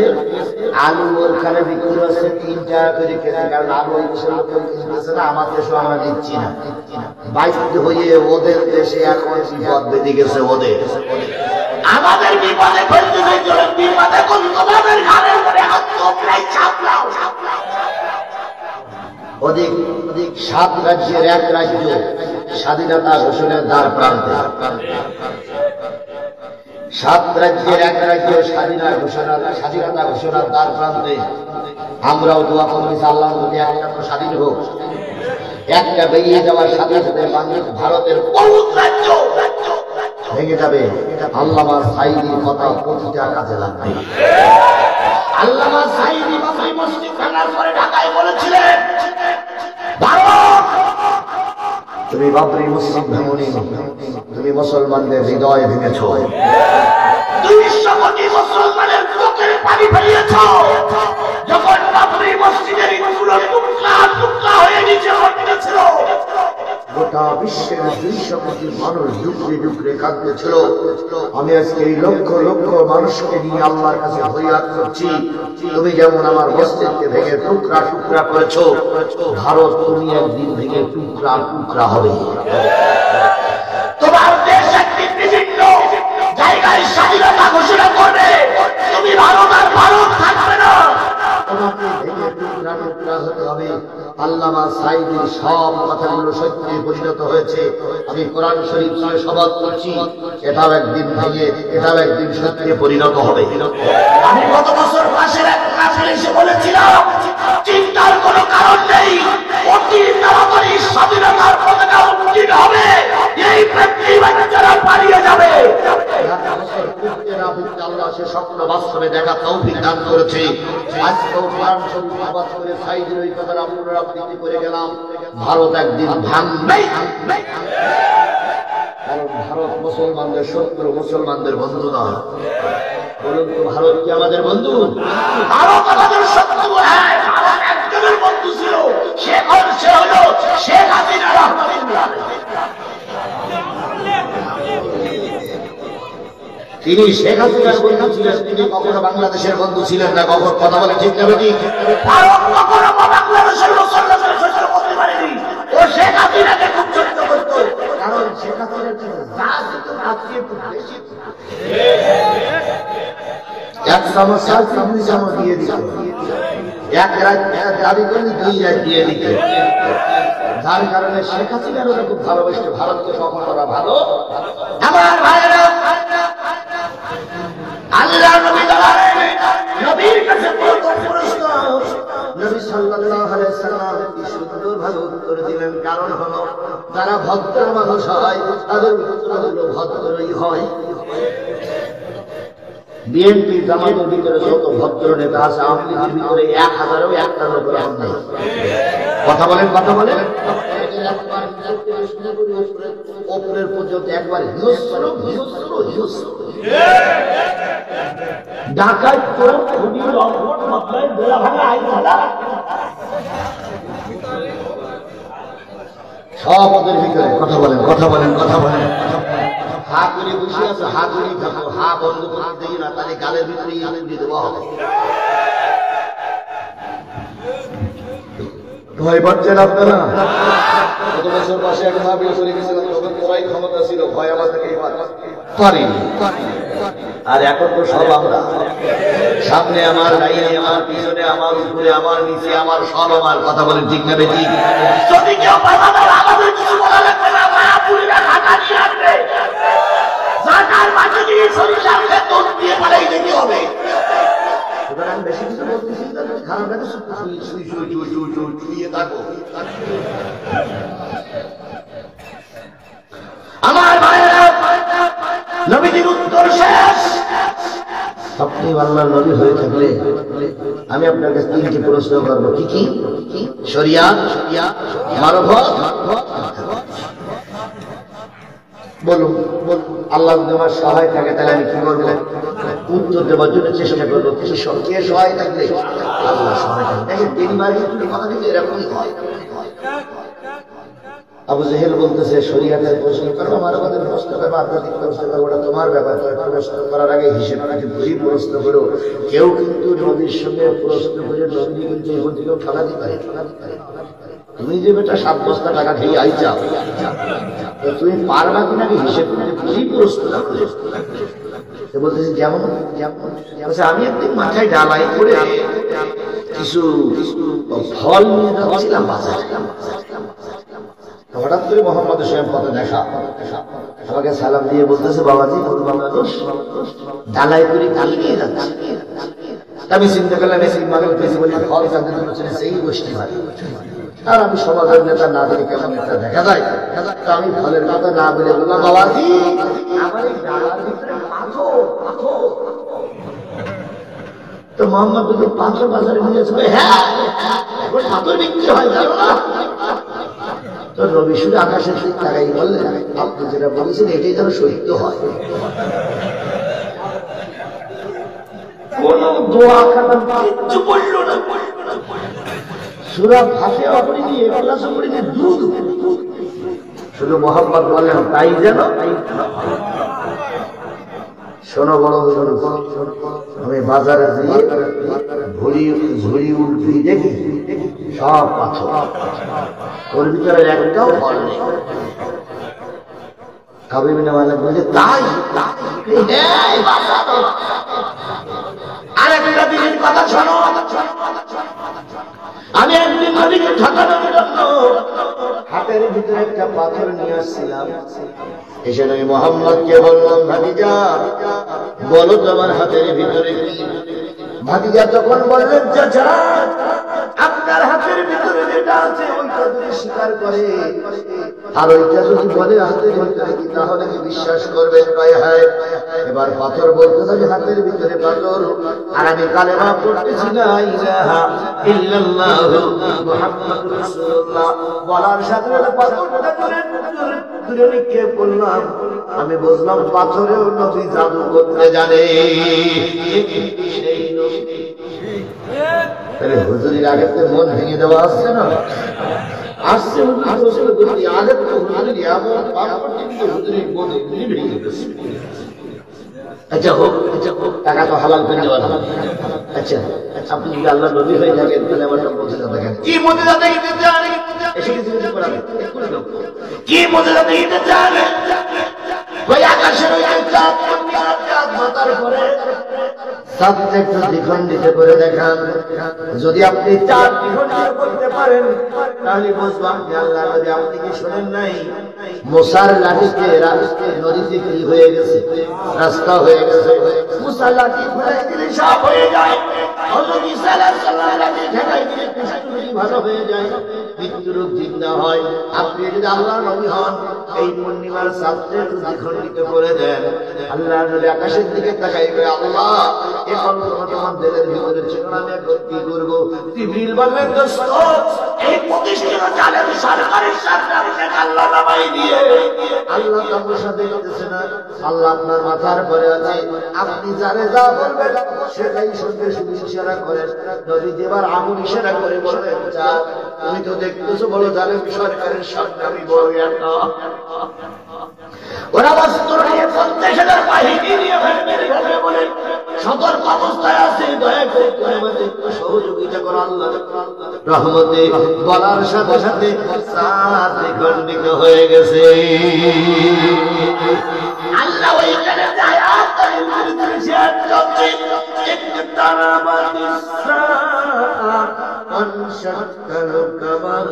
চাঁদ দ্বিখণ্ডিত হয়ে গেছে, কিয়ামত নিকটবর্তী হয়ে এসেছে। কার কথা? প্রথম আয়াতে এই পর্যন্ত চাঁদ দ্বিখণ্ডিত হয়ে গেছে আর কিয়ামত সংকট নিকটবর্তী হয়ে গেছে। এই পর্যন্ত প্রথম আয়াত। আর একটু সামনে যাই। আল্লাহ নবী সাল্লাল্লাহু আলাইহি ওয়াসাল্লাম চাঁদ যখন দ্বিখণ্ডিত হলো, বিশ্বের বিজ্ঞানীরা রিসার্চ করে দেখেছেন 40 থেকে 45টা মিনিট চাঁদ দুই ভাগে বিভক্ত ছিল। নবী যখন চাঁদ দ্বিখণ্ডিত হয়ে গেল, জনগণ যখন আলোর বদলে কি পেল? অন্ধকার পেল। পরিবার বদলে অমাবস্যা যখন পেয়ে গেল, তখন ওই জনগণ, সেই জনগণ বলতেছিল, ধর ধর নবী ধর, ধইরা ধইরা নাস্তা কর, হুজুর ধর হুজুর ধর, ধইরা ধইরা সবাই কর। এই স্লোগান আমরা শুনিনি? একটা দুটো শিবির ধর, ধইরা ধইরা সবাই কর। এই স্লোগান শুনেননি আপনারা? শুনেননি? ধর ধর শিবির ধর, ধইরা ধইরা সবাই কর। এই স্লোগানই দিয়েছিল আবু জেহেলের পেটাকারা। এই স্লোগান দিয়েছিল আবু জেহেলের রক্তদানের জন্ম তারাই। আল্লাহর কি খেলা! যাদেরকে ধরে রাস্তা করতে চেয়েছিল তারা এখন বেশ ঘুরে বেড়াচ্ছে, আর কোর্টের মাধ্যমে তোমরা নিষিদ্ধ হয়ে গেছে। নিষিদ্ধ হয়েছে না? কার খেলা? জোরে বলেন, কার খেলা? এই আল্লাহ এখন আছে না নাই? এই জোরে বলেন, আছে না নাই? আল্লাহ আমাদের সেই আল্লাহর উপরে প্রমাণ করেছে, আলহামদুলিল্লাহ। কাব ইবনে মালিক দেখতেছে চাঁদ কি হয়ে গেছে। সামনে আছে কয় হাজার ছেলে, পূর্ণিমা হয়ে গেছে, কি কোন লাইট নেই। 50,000 লোকের থেকে এবার আওয়াজ আসছে, চাঁদ কোথায় গেল? আবু জেহেল বলতেছে, নবীরে চাঁদ দ্বিখণ্ডিত করতে বলেছে হুজুর। মানে দোষ ঘাড়ে নেবে, দ্বিখণ্ডিত করতে বলেছে হুজুর। আর সেই চাঁদ জীবনটিকে হইয়া এখন অন্ধকার ভিতরের থেকে আওয়াজ আসছে 5 মিনিট সময় দিলাম চাঁদ জায়গায় লাগা নতুবা জেলাটি নিয়েছিলাম মোহাম্মদকে মারার জন্য কইলা দিয়ে বলে আবু জেহেল তোমার ঘরে ঘরে পড়ে 5 মিনিট 1 মিনিট শেষ 2 মিনিট শেষ আবু জেহেল মোহাম্মদের পা জড়াই ধরে বলতে ভাতিজা বকজন শুনিয়ে চাও এই লাঠি লাঠি সব আমার ঘাড়ে পড়ে তো বাজান আমি কথা দিচ্ছি আমি আর কোনোদিন আমার বিরোধিতা করবো না তুমি অন্তত চাঁদটা জায়গায় লাগিয়ে 50,000 লাঠি বাড়ি থেকে আমার বাঁচা তো আমার কিন্তু ওরা বেরিস আচ্ছা বলুন তো 50,000 লোকের 50,000টা বাড়ি দেওয়া লাগবে না 50,000 লোক একটা কিন্তু সিমটি দেয় তাহলে আবু জেহেল আর আবু শরীফ আসবে তাহলে আবু জেহেলের 50,000 ছিল আবু জেহেলের পক্ষে মোহাম্মদের বিরুদ্ধে মাত্র 2 মিনিটের ভিতরে 50,000 পক্ষে আর আবু জেহেলের বিপক্ষে এর নাম আল্লাহর খেলা শুধু বলে খেলা হবে খেলা হবে কানে গেল সে খেলোয়াড় মাসুদ তুমি ভালো হয়ে যাও এই কথা কি বলবে আর পালিয়ে গেছে কাদের কেউ জানে না খবর তার ভালো হয়ে যা ফখরুল সাহেব আপনার বাসায় কাদের গেছে বাসায় আপনি থাকতে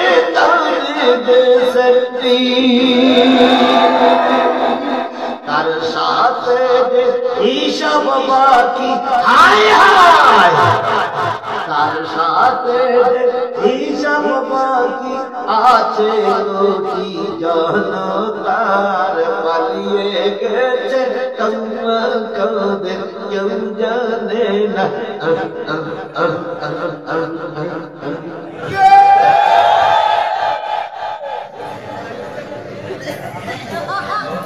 কয় মিনিট 2 মিনিটের ভিতরে খেলা আল্লাহ নবী সাল্লাল্লাহু আলাইহি ওয়াসাল্লাম দাঁড়িয়ে আছেন আবু জেহেল পা ধরে নবীজি বললেন আল্লাহ আবু জেহেল ওটা করতেছে আর বিরোধিতা করবে না আল্লাহ বলতেছে ফাকুরুহি মারাজু হাযাদাহু আল্লাহু মারাদান ওয়ালাহুম আযাবুন আলীম বিমা কানু এদের অন্তরে মোহর করে দেওয়া হয়েছে এরা যত ভালো কাজই শুরু হিদায়াত পাবে না এরা মোহর মারা কিছু লোক এখানে আছে না যাওয়ার সময় এরাই দেখবে বিভিন্ন সমালোচনা করবে 1 ঘন্টা 55 মিনিট ভালো কথা বললাম দুটো কথা মুখ ফসকে বেরিয়ে যেতেই পারে সব কথা কিন্তু একরকম হয় না হয়তো একটা কথা বেভাস কথা একটা কথা হয়তো দৃষ্টিকটু কথা বাইরে ওইটাই সমালোচনা করবে হুজুর এসে কথা বলিস হুজুর এসে কথা বললো কেন আরে বাবা আমি 2 ঘন্টা কথা বলছি এর ভিতরে একটা কথা তো বেবাস হতেই পারে 1 ঘন্টা 59 মিনিট বিচার করলে না 1 মিনিট একটা বেবাস কথা হইতো সেইটা নিয়ে তুমি সমালোচনা করতেছো সেইটা নিয়ে কাটি দেয় শুনে কাটি দেয়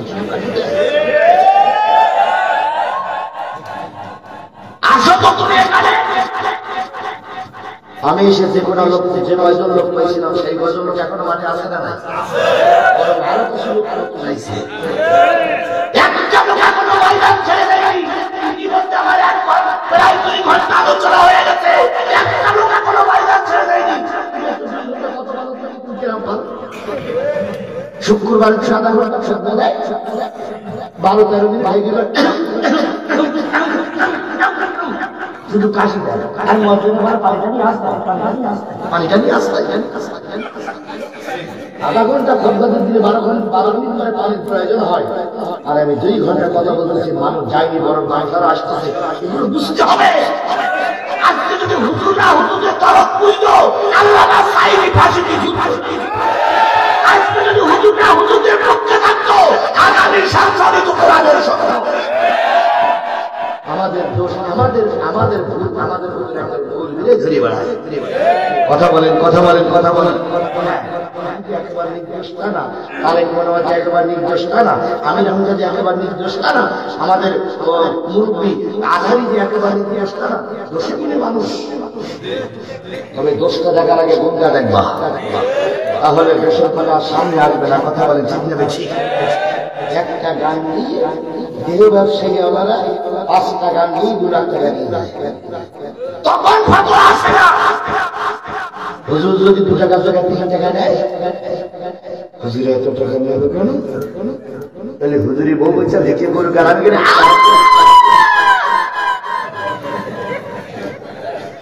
আমি অস্করি করে আর বউ বলছে দেখি করে খাক। আচ্ছা হুজুররা যদি গাড়ি করে তোমার তো চলে কেন?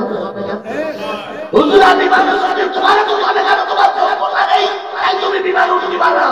তুমি হুজুরি কোন যোগ্য, তুমিও তো কামেল মাস, তুমিও তো মুফতি, তুমিও তো মুহাদ্দিস।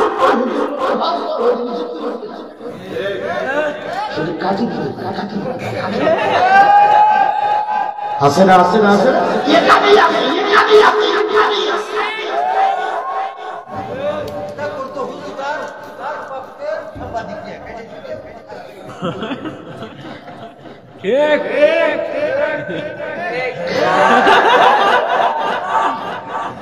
যে জিনিসটা বোঝাতে যাচ্ছিলাম সেটা হলো আল্লাহ নবীর পায়ে ধরেছে কে? নবী দয়ার মানুষ না নিষ্ঠুর মানুষ? নবী বলতেছে আল্লাহ ওটা যখন করেছে 7 জায়গায় মেরে এবার 4 জন চারি দিক থেকে কাঁপতে কাঁপতে দুই দিক থেকে কাঁপতে কাঁপতে 4 জন জায়গায় লেগে যায়। আল্লাহ রাব্বুল আলামিন তখন দ্বিতীয় আয়াত দিয়ে বলতেছে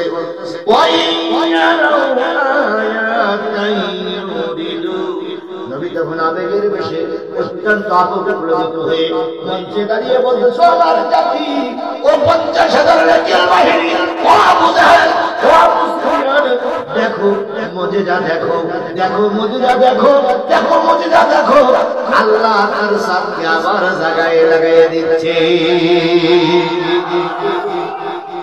আগে সাথী হলো, আবার নবীর হাতে সেরা সাথী হচ্ছে। নবী যখন আনন্দিত হয়ে বলতেছে আমার জাতি যারা আমাকে ভিক্ষুক বলো, যারা আমাকে জাদুকর বলো, যারা আমাকে প্রতারক বলো, তাকিয়ে দেখো আল্লাহর কি শান, আল্লাহর কি মুজিজা। সাদ আবার কি হয়ে গেছে? জায়গায় লেগে গেছে। সুবহানাল্লাহ বলবেন না? আরেকটু জোরে বলবেন না সুবহানাল্লাহ? সবাই যখন দেখলো নবীজি আবু জেহেলের মুখের দিক তাকায় আছে, আবু জেহেল আর বিনিটা করবে না। আবু জেহেল যখন বলতেছে ওয়া কুলু সিহরুম মুসতামির, ও আল্লাহ এতদিন জানতাম যে মুহাম্মদ মাটিতে জাদু করে, আর এখন দেখলাম মুহাম্মদ আকাশেও জাদু করে। এটি স্পষ্ট জাদু হয়। মৃত্যুক যারা হয় তারা নবীর সামনে দাঁড়িয়ে কলেমা পড়েনি। কথা বলেন ঠিক না বেঠি? নবীর কথায় হেদায়েত হয়ে যায়। আমার কথায় যদি হেদায়েত পেয়ে যায় সবাই, তাহলে নবীর কথা অবিশ্বাস হয়ে যাবে না ভাই? তাদের কপালে হেদায়েত নেই, তাদের হেদায়েত হবে। আবু জেহেল বলল বুঝেছি হুজুর, তুমি পারবা না। ভাব আমাদের সর্বনাশ করলে, এখন তুমি বাবু চলে যাও, টাকাটা ফিরে পাচ্ছে। কাব ইবনে মালিক বলতেছে প্রশ্ন করতে চাইলাম কয়টা? একটা হইল, এখনো তো দুটো বাকি। আবু জেহেল বলতে মন বলছিস তুই ভালো, তারপরে চেষ্টা করো, আমরা আসাদ পাশা। কাব ইবনে মালিক বলছে মুহাম্মদ সাল্লাল্লাহু আলাইহি ওয়াসাল্লাম বুঝলাম মুজিজা দেখাচ্ছো, এবার একটা মারো থেকে প্রশ্ন করি, বলো তো আমার ছেলে মেয়ে কয়জন? এটা কি প্রশ্ন? মারো ক্ষতি কয়জন?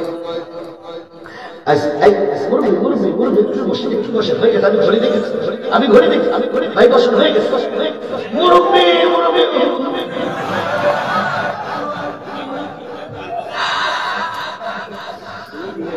হয়ে গেছে, সময় দিলাম, 12টা হয়ে গেছে।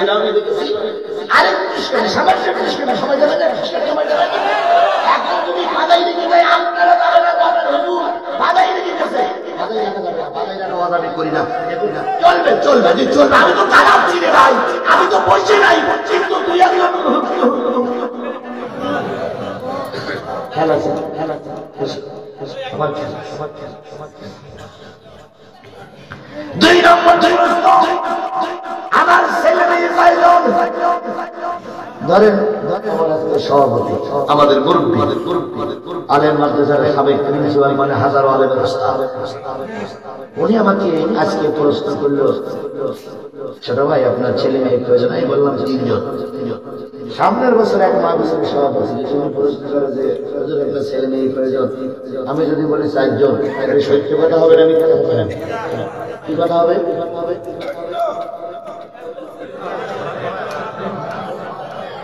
আমি এবছর বলি কিছু কয়জন, সামনের বছর এসে বলতেছি কয়জন, মিথ্যা হবে না সত্য হবে? সত্য হবে, কারণ আমি একবার